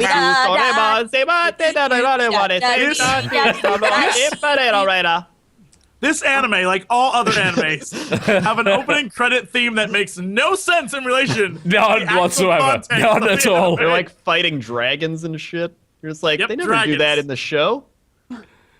This is a show about high school problems. Why are they fighting dragons? That is a piece of work. Like, he put a serious amount of effort into that. I'll give him all due credit for it. Yeah, do go watch it so you can get the music. Oh my God! He turned the Survey Corps logo into two hands. Yes. Oh Yeah. God! It's so brilliant. Yeah, that's pretty good. So, yeah, do go watch that. It's an amazing video. Give him all of your clicks. because you gave the cookies your clicks. You can give him a fucking click. Get on with it. Yeah. He is youtube.com/SANCAGO1. Go check out Attack on Cookie. God. All right, so that was your biggest example of how terrible gaming has become. Okay. All right. Let's loop it back around. Jesse, pick a category. Go. Then we have to do biggest example of how great gaming is. All right. Category. We're all giving up. Yep. Jesse, I gave up go. long ago. My big example of how great gaming is, I would have to say, is Papers, Please. That game, That was mine. fantastic, Dang it. and it shows you exactly what games can be, in making it both creative and telling a story that it opens up conversation as well and tackles issues, but actually being a game. Unlike Gone Home, for example, which isn't really a game, it's a story. And so I think Papers, Please did a really, really good job of that. Even though it was very simple, it was a very creative game. So Papers, Please. I totally agree with that. Like, it's definitely a game that makes you think, and it's about something that you wouldn't think that a game with those mechanics would have so much interesting story to it, and so much going on, and develop in such a really well thought out way. Like, I thought that was a great game. Hold on. I pass. I'm still looking. So you don't have an answer. Do you not? I will in You a shouldn't few be having to minutes. research this. I didn't know he was going to pick this category. Why not? It came right after the last one we did. I would have picked Biggest Surprise, but we're already, I would have picked Biggest Surprise. We're already past that one. Yeah, we Unless already did did that that. already. Did we do it? Yeah. All right. Yeah, we did Biggest Surprise first. Okay, I so don't biggest remember- I example don't of how remember that. great gaming is. I'd have to say it is Wonderful 101. Oh, okay. Just to screw with chat. Nah. Team, if you're gonna pick brother, No, Wonderful 101. Wonderful 101. Absolutely. And the reason that I say that is because they have taken a fairly tired genre that I really enjoy, but I'm getting kind of a little bit sick of because really it does sort of the same thing over and over again. They took it to, I mean, it's beyond insane what they've actually done with the game. The game makes absolutely no sense whatsoever. Like, the way that kind of game works, like Bayonetta, God of War, Devil May Cry, anything like that, is that you have one character and you fight other dudes. In this, you have like 100 of them that kind of morph together to make attacks, but you don't have to just morph together all together into one attack. You can have other people go off and do separate attacks over here, or just as a crowd of people, you can just punch the fuckers, like over and over again. And in the background, this male choir is espousing your great deeds. Even the opening tutorial is you saving a giant bus train. A giant bus train. It's this, you are tiny, but the bus is regular size. And all these school children are on it for no reason. And there's choral music going on in the background. And you must defend it from aliens. And there's a British man that is telling you about how this amazing system works. And you're all wonderful agents with all of these different powers. And the reason why it's the greatest, the biggest example of how great gaming is the fact that Platinum is still in business and can make games like that for a console that nobody owns and yet is still in business. And that, to me, like, beyond a shadow of a doubt, says, look, yes, there are people that still really, really care about video games, really care about making amazing things, will take concepts and just extrapolate them to strange and wonderful new places, and even make use of new technology, and make a really playable game even on a weaker system using the gamepad, and, you know, actually putting in really cool features, making it obvious that this gamepad can actually do something beyond just being a second screen. Yeah, that represents to me, like, everything that's cool about games, and Platinum Games, kind of by association, represents kind of how great gaming is, and I wish them all the success. So, Wonderful 101 is All right. my example. There you go. I got a game now. Oh, I will God. nominate Saints Row 4 because that game makes fun of so many things And it's so great because they could have just made another Saints Row 3 clone or did all that. But they were like, you know what? Let's just make fun of other games, make fun of movies, make fun of ourselves, and just have a good time. And that's what they did. I'll agree with that. I think the best part of that game is when you go to save your friends and you end up in their mind, in their simulation. Yeah. And everyone's simulation is a spoof of something else. And so you have everything from side scrollers to movie spoofs to all sorts of great things. I think that's the best part of it. Like, you're right. I think I like that part about it. I think my favorite part of that game was just opening up where you randomly appear in the 1950s and you're eating pancakes and it's like, press E to eat pancakes. And you're just like, ah. Oh, okay. Like, you could tell they just had fun making the game. Just like, oh, what if we did this and just threw it in there? Like, yeah, that's cool. And it wasn't like, this is going to offend the demographic of this, and this is going to not make a good... Like, they were just like, we'll put it in. And the fact that they took... Like, one of the silliest things is that they we're going to get Keith David to be in this game. And then one of the things in Keith David's mind is they live. And so it's him fighting Roddy Piper. If you've never seen that movie, you have no clue what the hell's going on. You're like, what is this? And it's an exact, spoof of that film, using the exact same lines. It's amazing. I was like, this is a ridiculous video game. It's one of those things that I truly, truly enjoy. And I hear that, pray tell, that there is a Christmas DLC that Crendor and I might have to play. Yeah, apparently there is. Wink. The coolest thing about that game, aside from the fact that it just throws all caution to the wind, is that it actually, even though it's just dumb as shit, it actually has points to make. One of the biggest things that caught me was the romance system in the game. Yeah. It's just literally, wanna fuck? Yeah, done. It's a complete mockery, and some guys don't. And they never will. And it's a complete Keith David's mockery. Nope. Sign his book. It's a complete mockery of how most games deal with romance and relationships. In the dumbest 10-year-old way possible. The way that these games deal with it is that you basically earn points with a person. And once you get past a point threshold, that's when they open their legs for you. And that's bullshit in such a puerile way. The irony of it is that Saints Row dealt with romance in a more mature way than any of these other games did, because the way that they dealt with it was so fucking puerile and ridiculous and frankly insulting that this kind of had to come around and just riff on it and say, look at how dumb you all are. It's a dumb game that makes fun of dumber games that are pretending not to be dumb games. And I'm glad it became that. A lot of people are like, I'll never forget one of the comments during the first trailer. Some guy was like, this game is shit, man. It ain't got nothing on GTA. I was like, good. Because Grand Theft Auto progressively gets more and more, it wants to be, the storytelling device for video games. We're going to tell you the best story and the best game. We're going to change your lives, man. It's good. Great. But sometimes you want to play games where you don't have to deal with real life. When we were talking about SimCity, I got a few comments on Twitter that were like, in real life, cities grow only so big, and then you have to keep plugging holes. It's a realistic sim. And I was like, I don't want to be realistic sometimes. I want to go into a world and kick people in the nuts and watch them fly away. That to me is amazing. That's what I want in life sometimes. It's not too hard to ask for. And SimCity fills SimCity. Lol. No, it doesn't. Fills the role of that. I want people to not live in real houses and not go to real jobs and drive the same way every day. That's what I want. Sometimes I just don't want real life that's sensible and works. But Saints Row, I think, fulfills something that a lot of gamers enjoy, which is absurdity. And I think that's why Stanley Parable did so well, is it's an absurd game.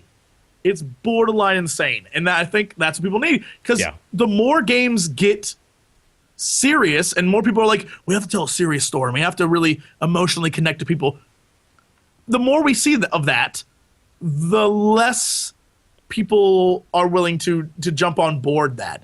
There's only you can only get so damn serious in a video game before you're like, all right, guys, this is what you're trying to do. Yeah, it's still a game. And this is one of the problems that I had with like a game like Bioshock Infinite or with Tomb Raider and things like that. And Jim Sterling is going to be watching this show and it's like, oh, you're one of those guys that said ludonarrative dissonance. Like, no, actually, I don't like that term in particular. It just really comes down to the idea that you're trying to be super serious and yet I'm literally slaughtering thousands of people in a way that would never actually happen. And it's not ludonarrative dissonance, it's just fucking suspension of disbelief. It's really as simple as that. The more serious you get, the less of that bullshit I can tolerate before my mind just says, this is dumb. You know, what am I even doing right now? It's becoming like real-life Gangster Simulator 2014. But it's not. Like, Grand Theft Auto is I love that they start to take themselves seriously with 4, and they start to get really serious. And I sure, you know, it might not be for the best overall gameplay experience, because I like being silly, but you can only get so serious when if I go and murder a bunch of people and I have a like 5-star rating and I'm trying to get away, if I escape, that's not real life. Spoiler, if you have the army after you, that's not real life. They will hunt your ass down forever. I would like realistic jail scenarios where I go to jail and have to sit there for like hours upon hours. There was in LA over the last year, there was a guy who went like it was like a former cop, I think. He went crazy and started gunning down cops and families, and he like went on the run and like hid in a cabin and stuff. The police burnt the cabin down with the guy inside. They were like, no, we're not even gonna wait for him. Light that shit on fire. That's real life. Obviously, he was playing Grand Theft Auto because he did all that. Yeah, don't even. It couldn't have been that he was a violent person, so he enjoyed violent games. Crazy, that would be stupid. All right. Whoa, rabbit hole. Let's stop ourselves from going down that and try and finish our little award thing. Rabbit hole. By the way, I enjoyed that segment with Dodger right there, where she looked like she was staring off like this. Then she like saw a fly, and the fly was like going, and then you were like that, and then you sneezed. It was like it's like art. I see. She's like a cat. She's like a. Yep. Oh my All God, right, next category. Hang on, Next I'm pretty sure category. Dodger is dodging here. Oh yeah! Biggest example of how great gaming is, Dodger. This year. Hold on. Papers, Please. I agreed with Jesse. Oh, did you? Oh, that's cheating. Yeah. Okay, you can cheat. Oh, you please. It's fine. Thank you. I don't mind. Fucking violent, Jesus. She's an animal. I killed another fly. Indeed. Flex. Was it? Or maybe it was Crendor that tried. No, he just got Saints Row 4. Okay, we're done with that category. Fine. I'm pretty sure you're like not pulling your weight, but never mind. Okay. Wow. Most overrated game of the year. Pokemon XY. Oh. Can't show. Wait. Can't show footage of it because Nintendo. But Should I jump at this too? Last of Us. Boom. Boom. Yes. Take all right, all can I jump in? Can I jump in? Unsub. Bioshock Infinite. Oh! Anger, internet anger. Crendor, you have to pick a very popular game and just hate it. Go. Minecraft sucks. Didn't come out this year. Didn't come out this year. God, You don't what a get away with this that. year. Don't worry. Hold on. Let me go to Metacritic and look at the top game. Metacritic. All right. Let's look at the favorited game by the people. High scores. This is where I go to get all my information. The best by year. We're almost there. Don't worry.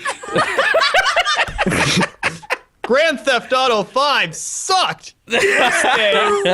Unbelievable. I was just like, this is so stupid. Why can't I have a realistic experience in my Grand Theft Auto 5? Storytelling was abysmal. I think Cookie Clicker had a better story than Grand Theft Auto 5, if you ask me. All right. Sing. Okay, I love how someone's like pointing out Rise. Like, who the fuck overrated Rise? Like, on this planet, who thought Rise is gonna be incredible? You know, no, nobody thought that. Okay, Dodger, Pokemon X and Y, go. Why? X. Because it's, I mean, Why? look, I loved Pokemon Blue. Back in the day, I loved Pokemon Blue. And I don't feel like enough has changed. And I know people are gonna argue with me in chat. That's the fun of Pokemon. It doesn't change. Not enough has changed for me to care about continuing to play Pokemon games. Okay. I bought this one. I was like, all right, I'm going to get into it because everybody that I know is playing it. and I played like a half an hour of it, and I was like, this is the same game, though. It's the same game. Like, it's just not interesting to me, and people love it, and that's fine. But just to me, it's overrated. It's not. There it is. I think it's boring. I think Pokemon games are boring. I loved me some loved the first Pokemon when I was like 9 years old and like, oh man, I love this game. I can play it on my Game Boy. And now it's more just like, I can go play something else. I feel there's like the handheld gaming has really grown up since Pokemon. Pokemon, when it came out, was innovative, like fucking visionary. The depth that game actually had for a Game Boy game is mind-blowing. But I'm sorry, like since then, a lot has changed on the handheld scene. And I was into Pokemon when I was a lot younger, and now it's like, yeah, okay, it's the same game. I don't really dig it. It's too simplistic, it's kind of grindy, it's a bit of a waste of time. I mean, it doesn't have any kind of worthwhile story to speak of, really, but that's fine. But I never got into it. I tried. I wanted X and Y to be like me getting back into Pokemon. Because the last one that I really played was Gold. Too. And it didn't happen. I tried it. It was not for me. You know, I understand a lot of people like it, but it was not for me. I personally wouldn't call it my, overrated game, but yeah. Yeah, I mean, I think perhaps a lot of people would share the opinion that, yeah, it's maybe people hyped that a little too much. I feel like it's one of those games where if you haven't played it, you might really enjoy it, but like the fact that I played it so much when I was younger is just like, it's the same thing. Can I say another one that'll have the other half of my subbers unsub by for all me? means. By all means. Another one that I was thinking about saying is Animal Crossing New Leaf. That game's super overrated to me too. I know, Crendor, you and I are not friends anymore. I get it. But Agreed. man, Entirely agreed. It's downloaded on my 3DS. I have played maybe 2 hours of it, and I can't stand it. I don't know how people can be like, it's so much fun. It is boring as shit. I think it's boring too. I tried so hard. I've played like a decent amount of it, and I was like, I don't. This game. You're just not getting involved in the world like you need to. You need to embrace it. Not being a good mayor? Is that what you're saying? I'm not. You think I'm not a good mayor? That's exactly what I'm saying. You need to embrace your job, and you need to be like, I care about these animals. These are my friends. And you need to show them that by going out and doing very dull tasks to generate coins for the raccoon who's ripping you off. But there's some joy in that.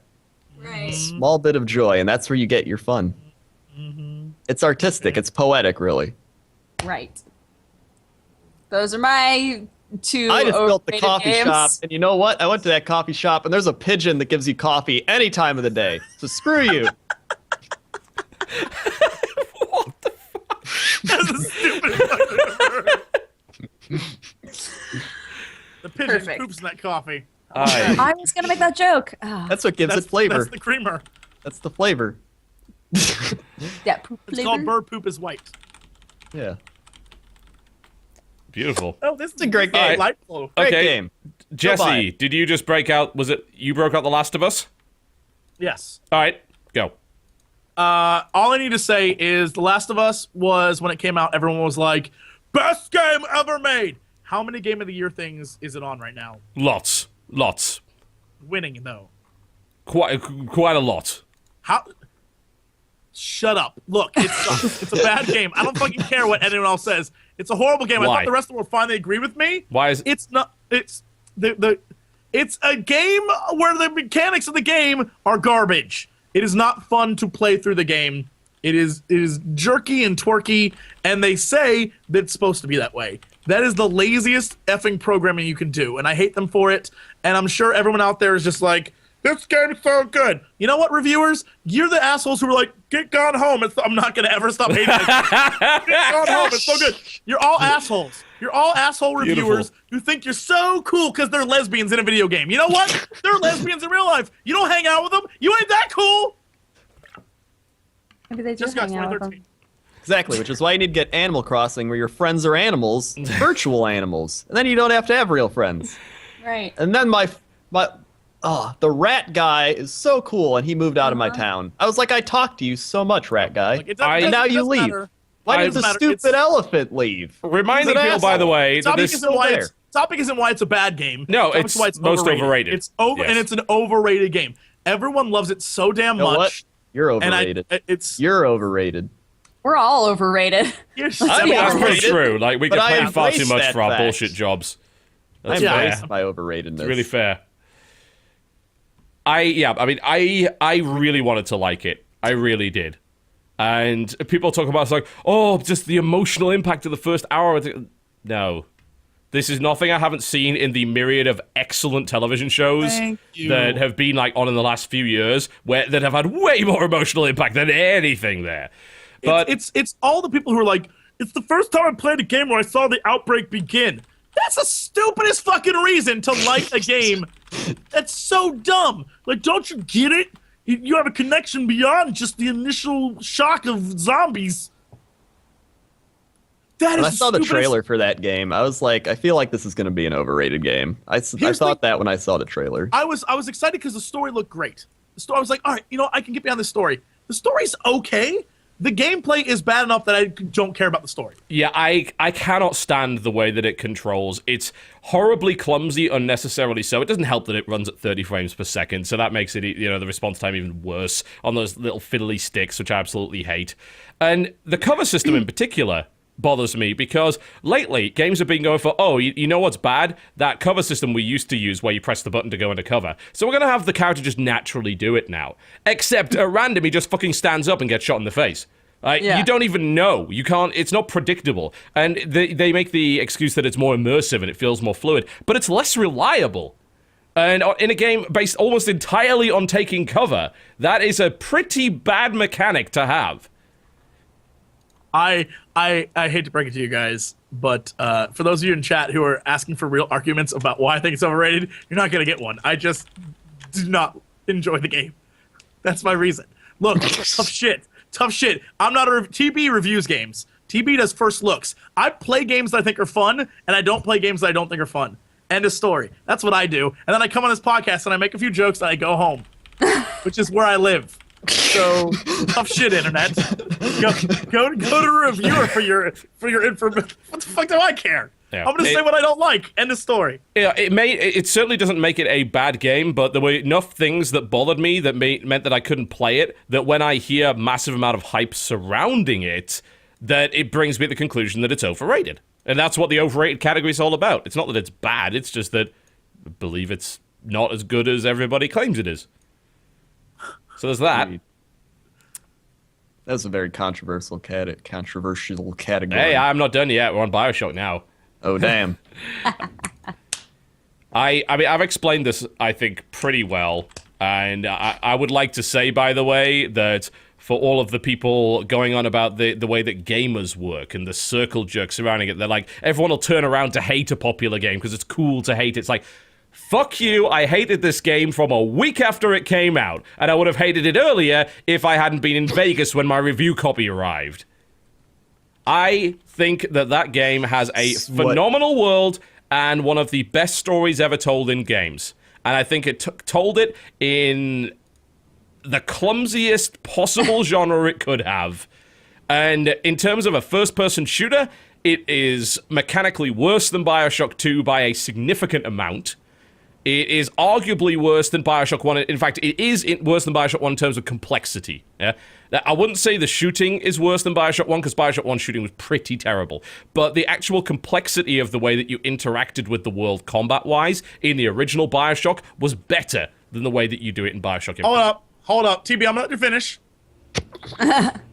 Yeah. But Elizabeth, this guy said Elizabeth was not a good character. F you. Elizabeth was I want to marry.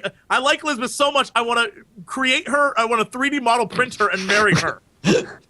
I dislike, I think that the way that they handled the character in terms of its mechanics and she never kind of got in the way, was a brilliant piece of coding.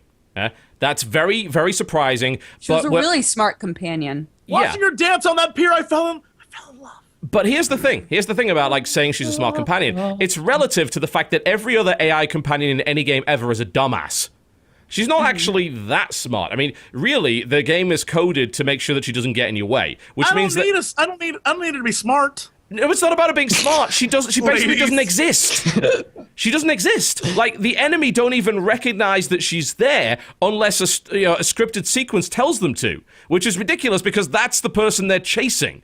There is no interaction between the world and Elizabeth beyond what is scripted. There is nothing that kind of surprises you. There's nothing emergent there. She basically exists as a walking, talking vending machine.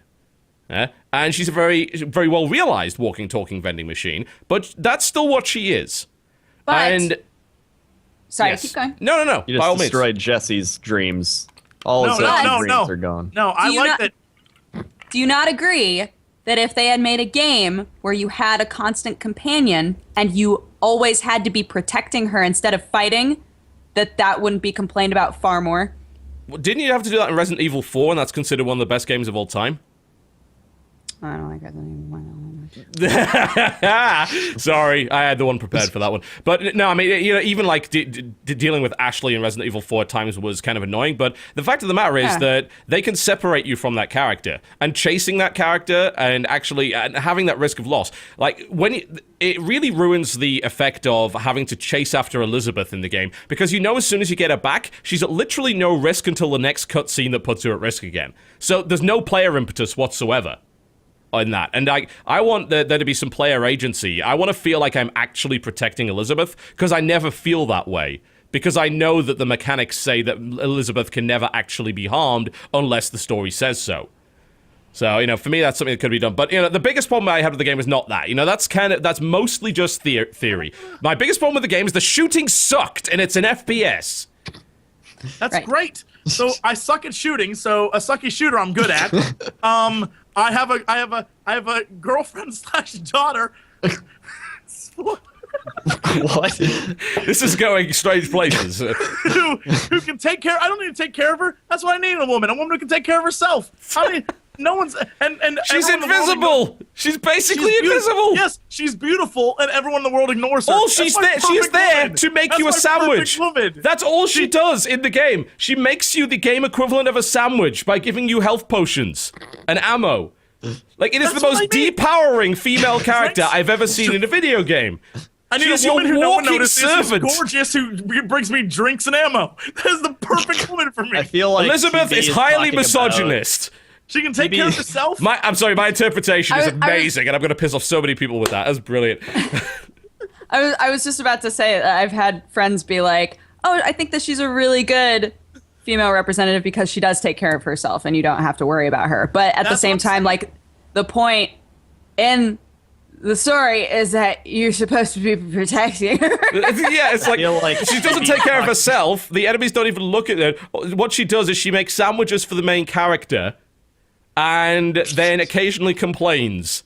That's not a great representation of females in gaming, I'm sorry. If you want the better representation of females in gaming is actually the other female character. Well, actually, two other main female characters within BioShock Infinite are way better representations than Elizabeth, in my opinion. But, again, He's this is... talking about actual character development, and Jesse's just talking about what he wants in a woman. Yeah, pretty much. That's what, really. Look, ladies, I'm just saying. I need Man. Elizabeth cosplayers. Call me. That may What have else put, is that that may out have of put some that cat is amongst the TB. pigeons. TB hated the game before even the people that hate games just to hate games hated the game.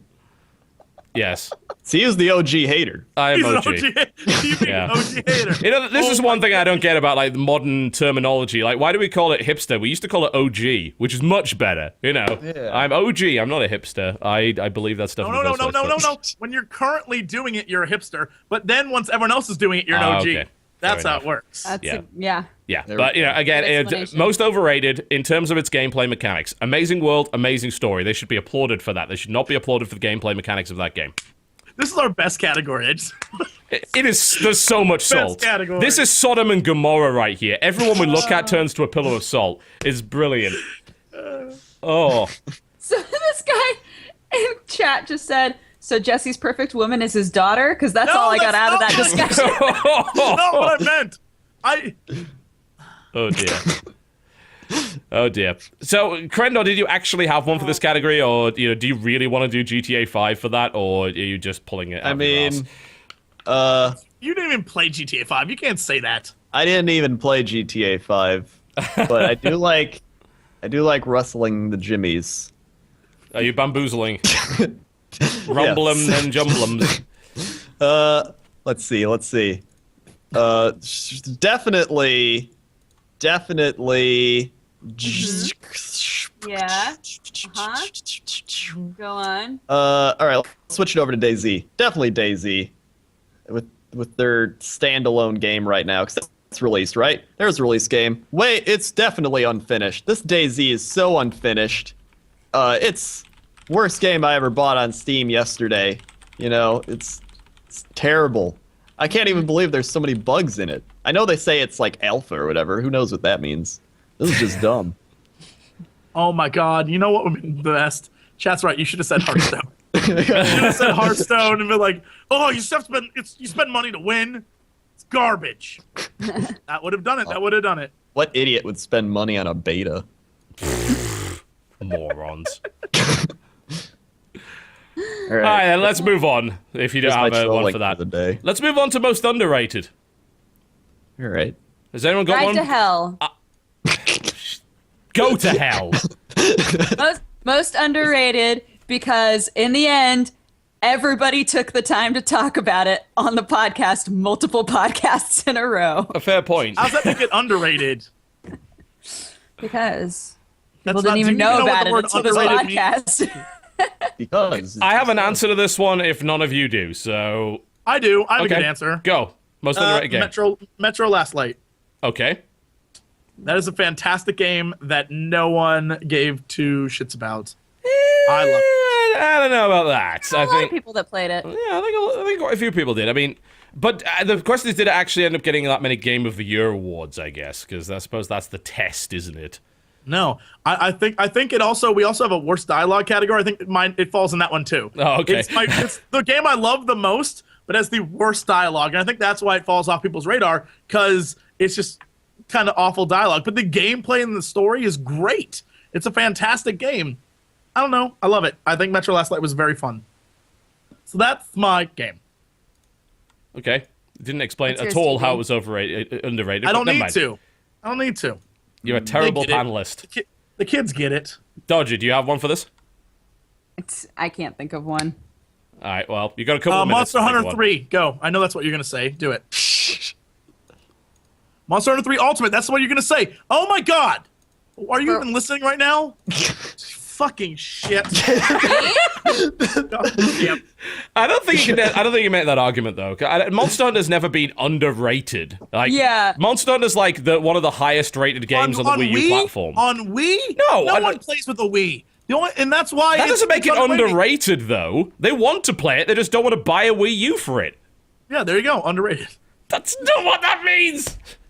Look, if we're not we stopped following the terminology a long time ago. I stuck to it. You're the one that's derailing this shit as usual. Those maybe two. it was I'm underrated jumping on in the her bandwagon. mind until she played it, and then it was Stop. not underrated anymore. Oh god. Look, I'm saving Monster Hunter. So we got to use the like Saving it. lawyer It's workarounds. not Game of the Year. There are only a few things left that's not Game of the Year.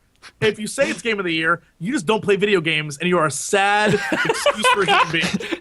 I know that's what you're gonna say. So And much the only reason salt. why is because the only game you play. It's the only game you play anymore, except for handheld games. And you can't say like Zookeeper Battle's a fun game. You can't say that because you don't play shit. I'm tired of this. I'm tired of this. I'm not tired of it. Let's keep going. The award shows are great. Oh wow. Alright, I've got a most underrated. Most underrated game, in my opinion, this year is actually Deadpool. Breaking down Deadpool for that one. Whoa. Alright, here's why. Deadpool got a really bad rap from pretty much everybody, and it was, frankly, highly unfair. It was rated pretty poorly. Like, it got a 61 Metacritic, which, in Metacritic speak, means that it is literally kidnapping children and killing them in the river. That's what it means. Metacritic.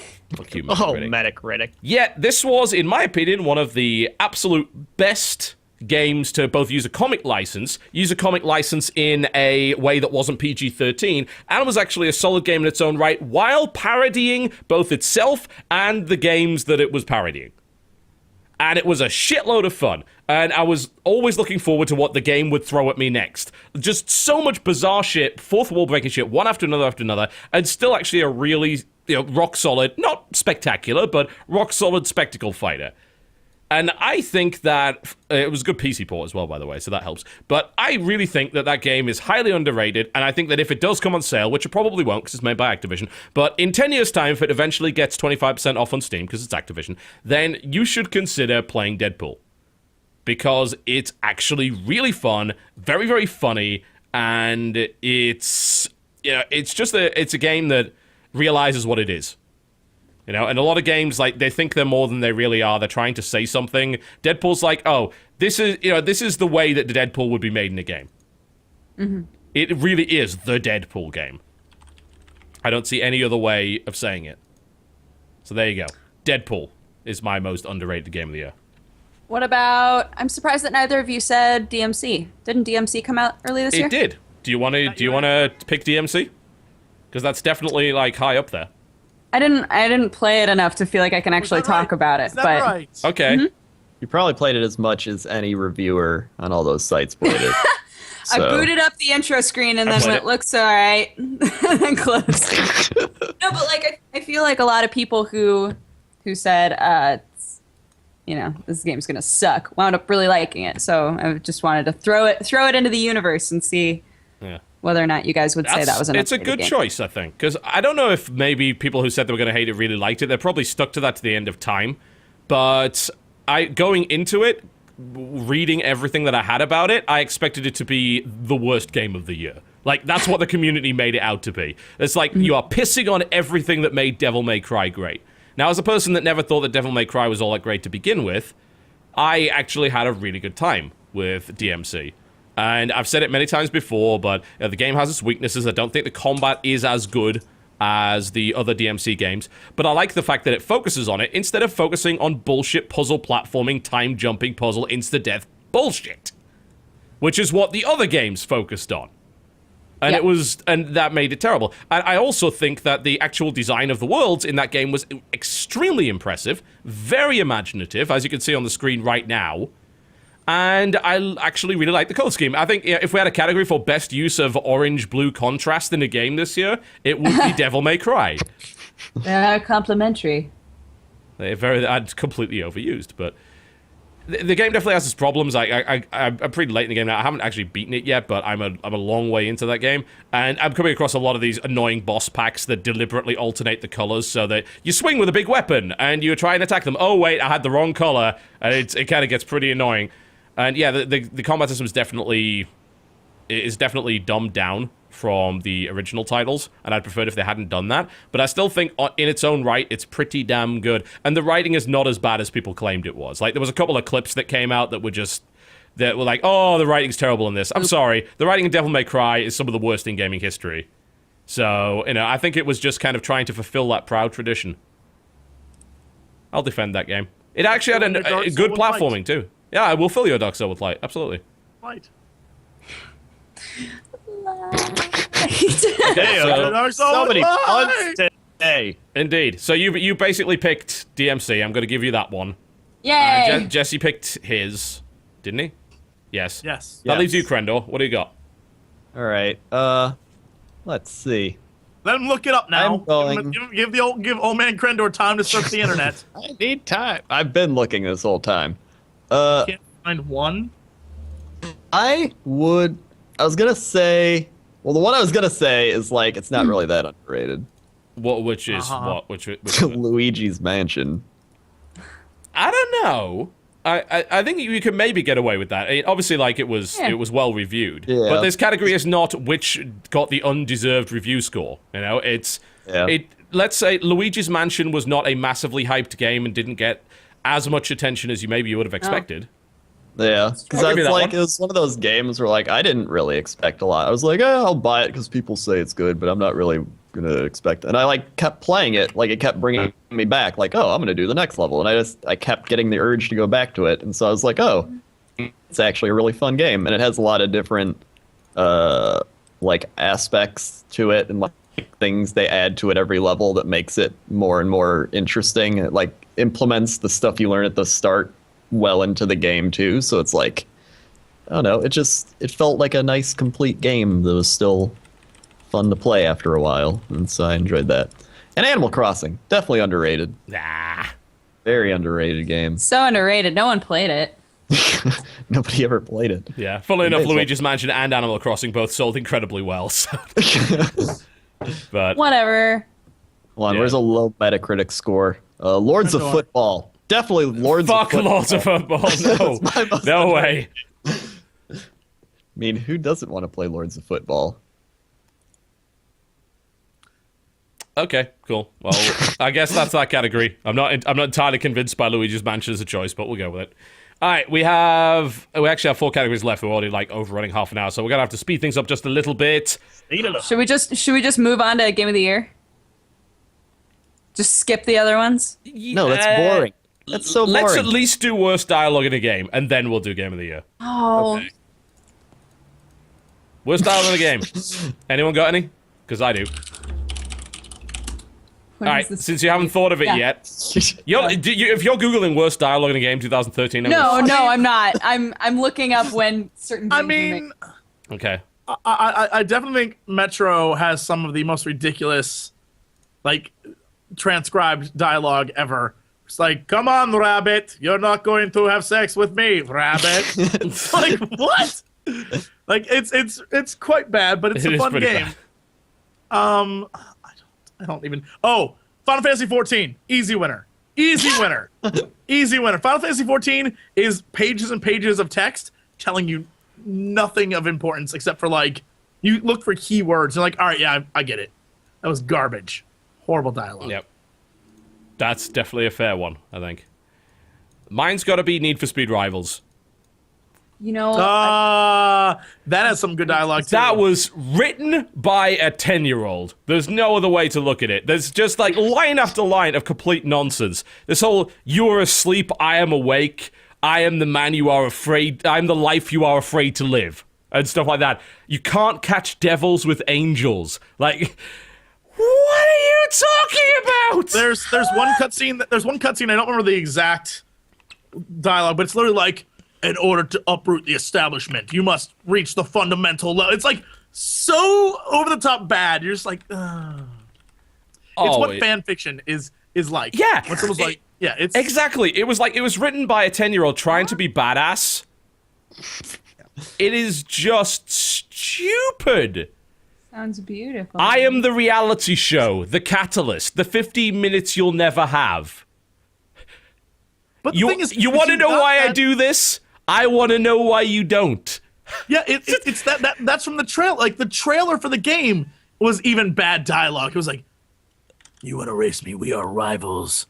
Oh. It's like, shut up. No. It is.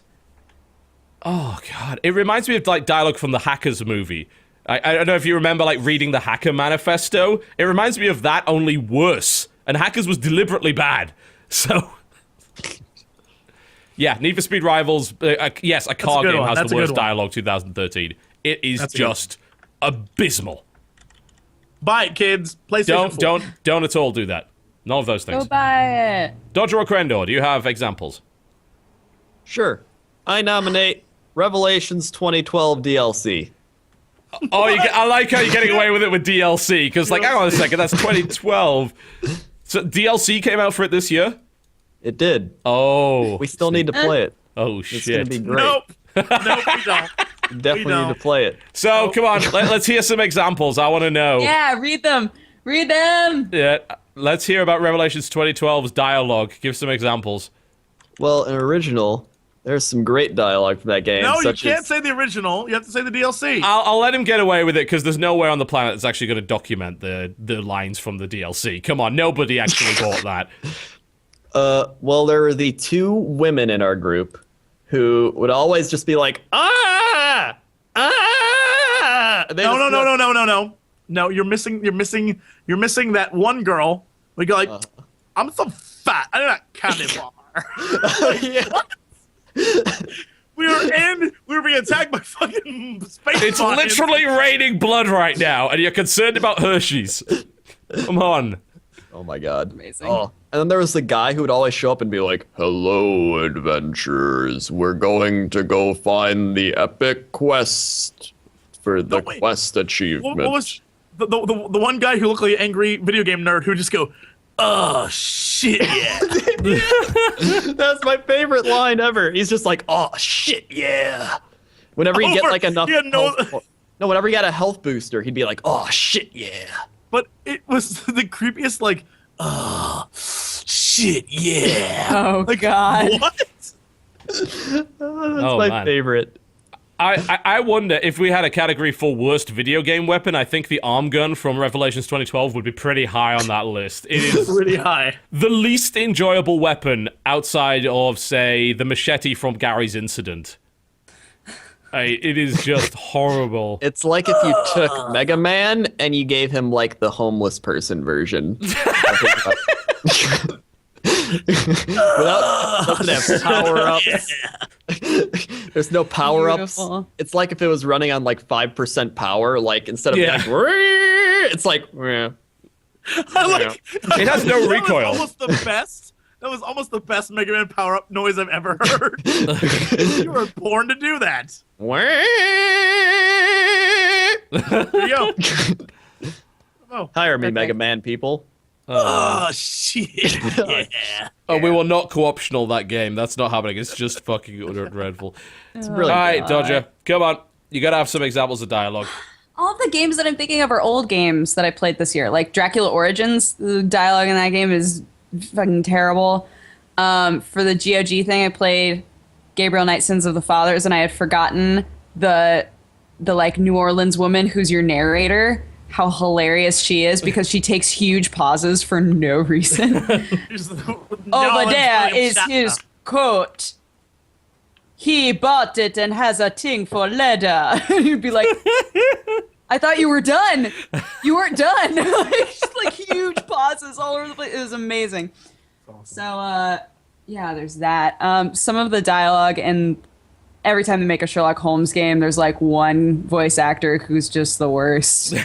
That doesn't actually know how to read, but they're like, we'll work with it. It's beautiful. Didn't Testament Yeah, of Sherlock Holmes come out this year? Yes, I think so. Is there an Wait, example no, in it that? didn't. No, it came out in 2012. I just took forever to finish it Oh, well, that's not. because the new one is coming out soon. I think. Yeah, it came out in 2012. Yeah. Disappointing, Dodger. That's just me being the worst. Disappointing. Yeah, I'm Hold on. not sure. All I right, started. What about you, Next TV? category. Did you say Oh, one? TV. I Oh, did. yeah. Need for Speed. Yep. Next Oh, category. that's right. That's All right. right, That's right. let's do the Next last one. We're category. gonna wrap up because we are overrunning by like 40 minutes. Along. We're gonna go game of the year. Overall game of the Yay! year. Jesus shit. Dodger's already smiling. Yeah. For me, that's not gonna be a spoiler for anyone, I think. So like people are like, oh, why are you spoiling your top 10 list? Because everyone knows what my game of the year is anyway. So this is not a surprise to anybody. What's your game of the year, TB? No, I'm not gonna tell you. Not until the rest of you have contributed in some way. Brothers, obviously. Dodger, what is your game I of bet the it's year? Brothers. My game of the year is Monster Hunter 3 Ultimate. Yep. I think it's a fantastic game. I had never played a Monster Hunter game before, and I got extremely addicted to it. I think that the controls are fantastic. I like how much variety there is in it, and I like that it was a completely different game than I was expecting. And I think that it's the game that's given me the most enjoyment the whole year. So it's my game of the year. The end. Cool. Jesse, game of the year. My game of the year. Oh, man. Would have to be.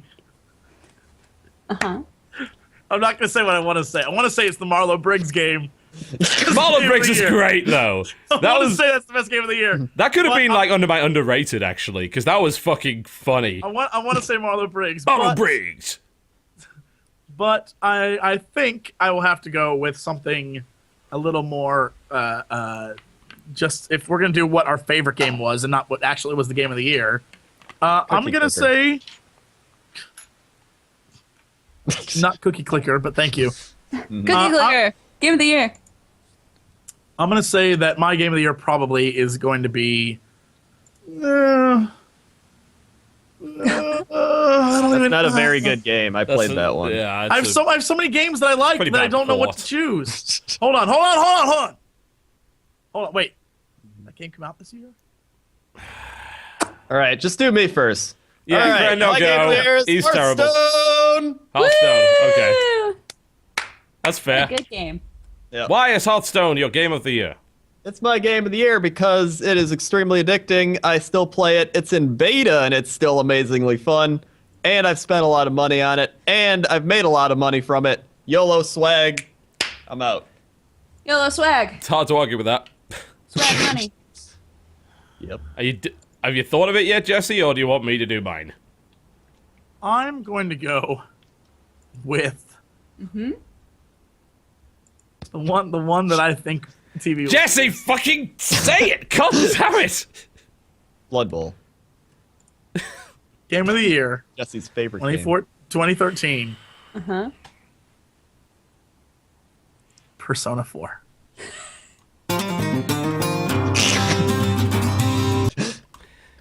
That came out last year. Fucking shit! I can't win! I can't win! Not only did it come out last year, it was a remake of a game that came out several years before. Shut up. Shut up. You know what? I'm gonna say my favorite game of the year is BioShock Infinite. Loved it. Best game ever made. 2016. You're just bullshitting. That's not okay. Yeah, you can't move on until you get a real game. We're not Yeah, moving on. BioShock Infinite I got is not a real nowhere game. else to go. God, I don't. I have too many games that I like to choose one. Oh, GTA God 5. damn it. I'm sorry, I can't ever do a game of the year.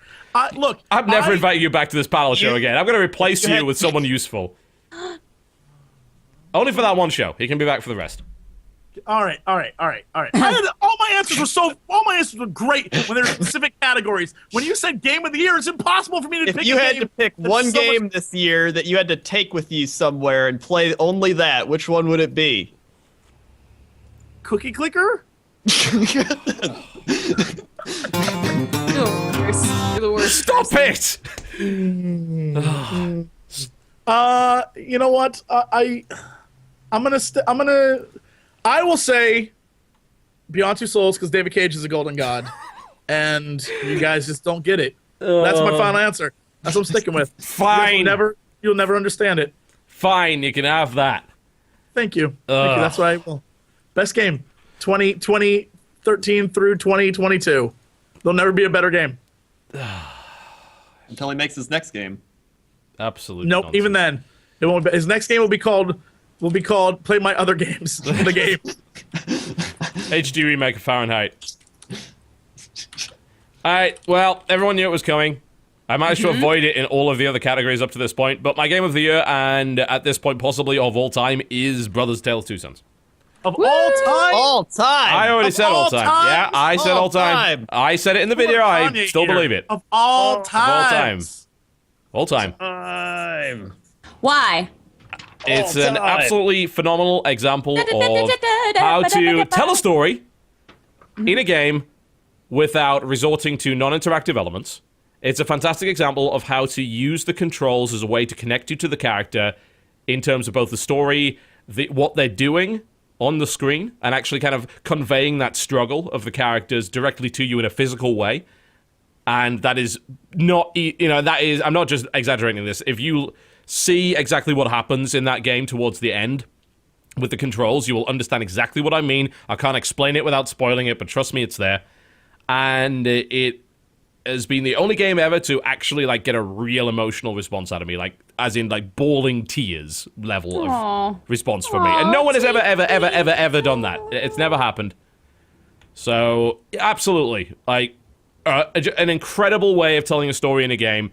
Strangely enough, coming from a person that's never actually done games before, coming from a fairly little-known Swedish filmmaker, combined with Starbreeze, who is one of my favorite studios, to make an incredible 2-hour experience that hopefully will kind of lead the way to future titles that really take a look at the way that they tell a story in games and understand that this is an interactive medium, and that the way that you immerse your player is to even use things as simple as the controls to do it, not have the controls be a barrier to immersion. They should be part of that. Yeah, so Yes. I railed on for about like 30 minutes about how great that game is in my video of it, but I still believe it, and that's easily my game of the year. So there you go. Yay! We did it! And somehow, still better than the VGX Awards. I'm not sure how that happened. That's because you can't name a That's game of the year. It isn't. You have to have a PC game of the year and a different console game. You can't do it. It's not fair, TB. I had everything else fine. I was good with everything else, and this shit is not. It's not gonna fly. Not happening. It's not gonna Let's fly. Shut It's up, gonna. Dodger. I don't even need to hear you talk. It's not gonna No, fly. I'm not having your shit. Let's all go. Let's. It's not gonna I'll fly. It's go- gonna walk. It's gonna walk there.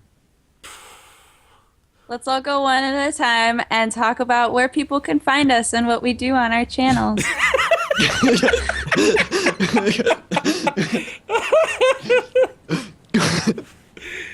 Dodger, go. Here, I'll start. My name is Dodger. I have 2 channels. One called Hi, Dodger. where I do gaming stuff, and another one called Dexterity Bonus, where I drink coffee and talk to my cats for 10 minutes at a time. Sometimes join less, me. sometimes more. Sometimes less, sometimes more. On social media, you can find me at DexBonus, DEXBONUS. I hope you'll come hang out.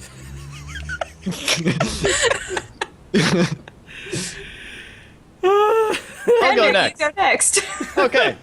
Hey, how's it going? I'm WoWCrendor. You may know me from such things as youtube.com/WoWCrendor, districtlines.com/WoWCrendor, where you can get great mugs such as this one I've been drinking coffee out of all day. Also, twitter.com/WoWCrendor. Great tweets over there, way better than twitter.com/Jesse Cox, where he just tweets about, like, nobody cares. His games of the year. And then we also have facebook.com/Crendor. We also have some amazing things coming up the pipeline. We got Blood Bowl. If you remember, Lil Skittles, one of the greatest Blood Bowl players to ever play the game, he will not be making a return because his legacy lives on. But this team that I've made, the Dark Rainbows, they are idolizers of him, which is why they've named their team the Dark Rainbows, and they are fighting for his honor and legacy. And that's why they're very happy to be playing in the Speed Bowl. We also have amazing people in the Speed Bowl League. It's going to be starting up. Yeah. This is very soon. We got Yep. TB Dodger, a whole Yep. bunch of people, and it's going to be fun. And it's going to have highlights, and it's going to have a whole bunch of stuff. It'll be fun. It'll be. And I make WoW stuff, and I make LOL stuff, and I make other stuff. And I play games with Jesse Cox, who right now has no headphones on because he's a nerd. And He's a nerd. He's a huge nerd. And and very Was he soon just- we're gonna. Was he just playing his own voice through that? 'Cause- I think so. Very soon he's gonna be doing his top 5 games of the year on his channel. If you want to go see that, Today, everyone should go watch that. you can go check out Jesse Cox's top 5 games of the year coming up soon on his Very channel. soon. Very Probably soon. tomorrow. Probably. You can find him on Twitter at the Jesse Cox or just Twitter.com No, it's just slash- it's just Jesse No, Cox. it's just twitter.com/WoWCrendor. And you can Yeah. go there and tweet at him. Hey, Jesse. Oh, I always forget that he changed it. I know. Yeah. WoWCrendor. Everybody usually does. It's Jesse Cox, and then it's the Jesse Cox on Facebook. And if you want to know what's on my channel, if you're watching this, you either 1 already know, or 2 are like, who is this asshole, and won't watch anyway. So I don't even care. So He's just giving up. either go or don't go.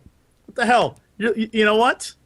Mwah, let's end this thing. TB, everyone for the knows where age- TB's at. If you're watching this, 9,000% chance it's because of him. All right? So get your head out Now your there's ass. that one guy. Go to Now- Total Halbit. Yeah. Now there's On- that on one the- guy that is like, well, I just tuned into this show. Who is that guy? It's British. It's leading it. He's really funny. And then you're like, everybody knows who he is. Shut up. That's right. You're late to the show. Now that guy who's late. is- Guy who's Too late. 4 hours late. You're He knows 4 you're an hours late. asshole now. Get the He's hell like, out. wow, No, who is that asshole? He doesn't even name his games of the year. Get out of here. You're This is 4 the hours Jesse asshole bonanza. God, he's been laying out so much rage. It's all because it gone home. GG!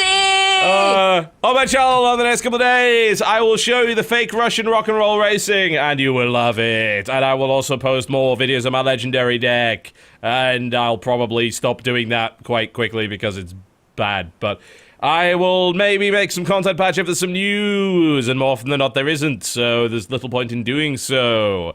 I will have a look at some other games.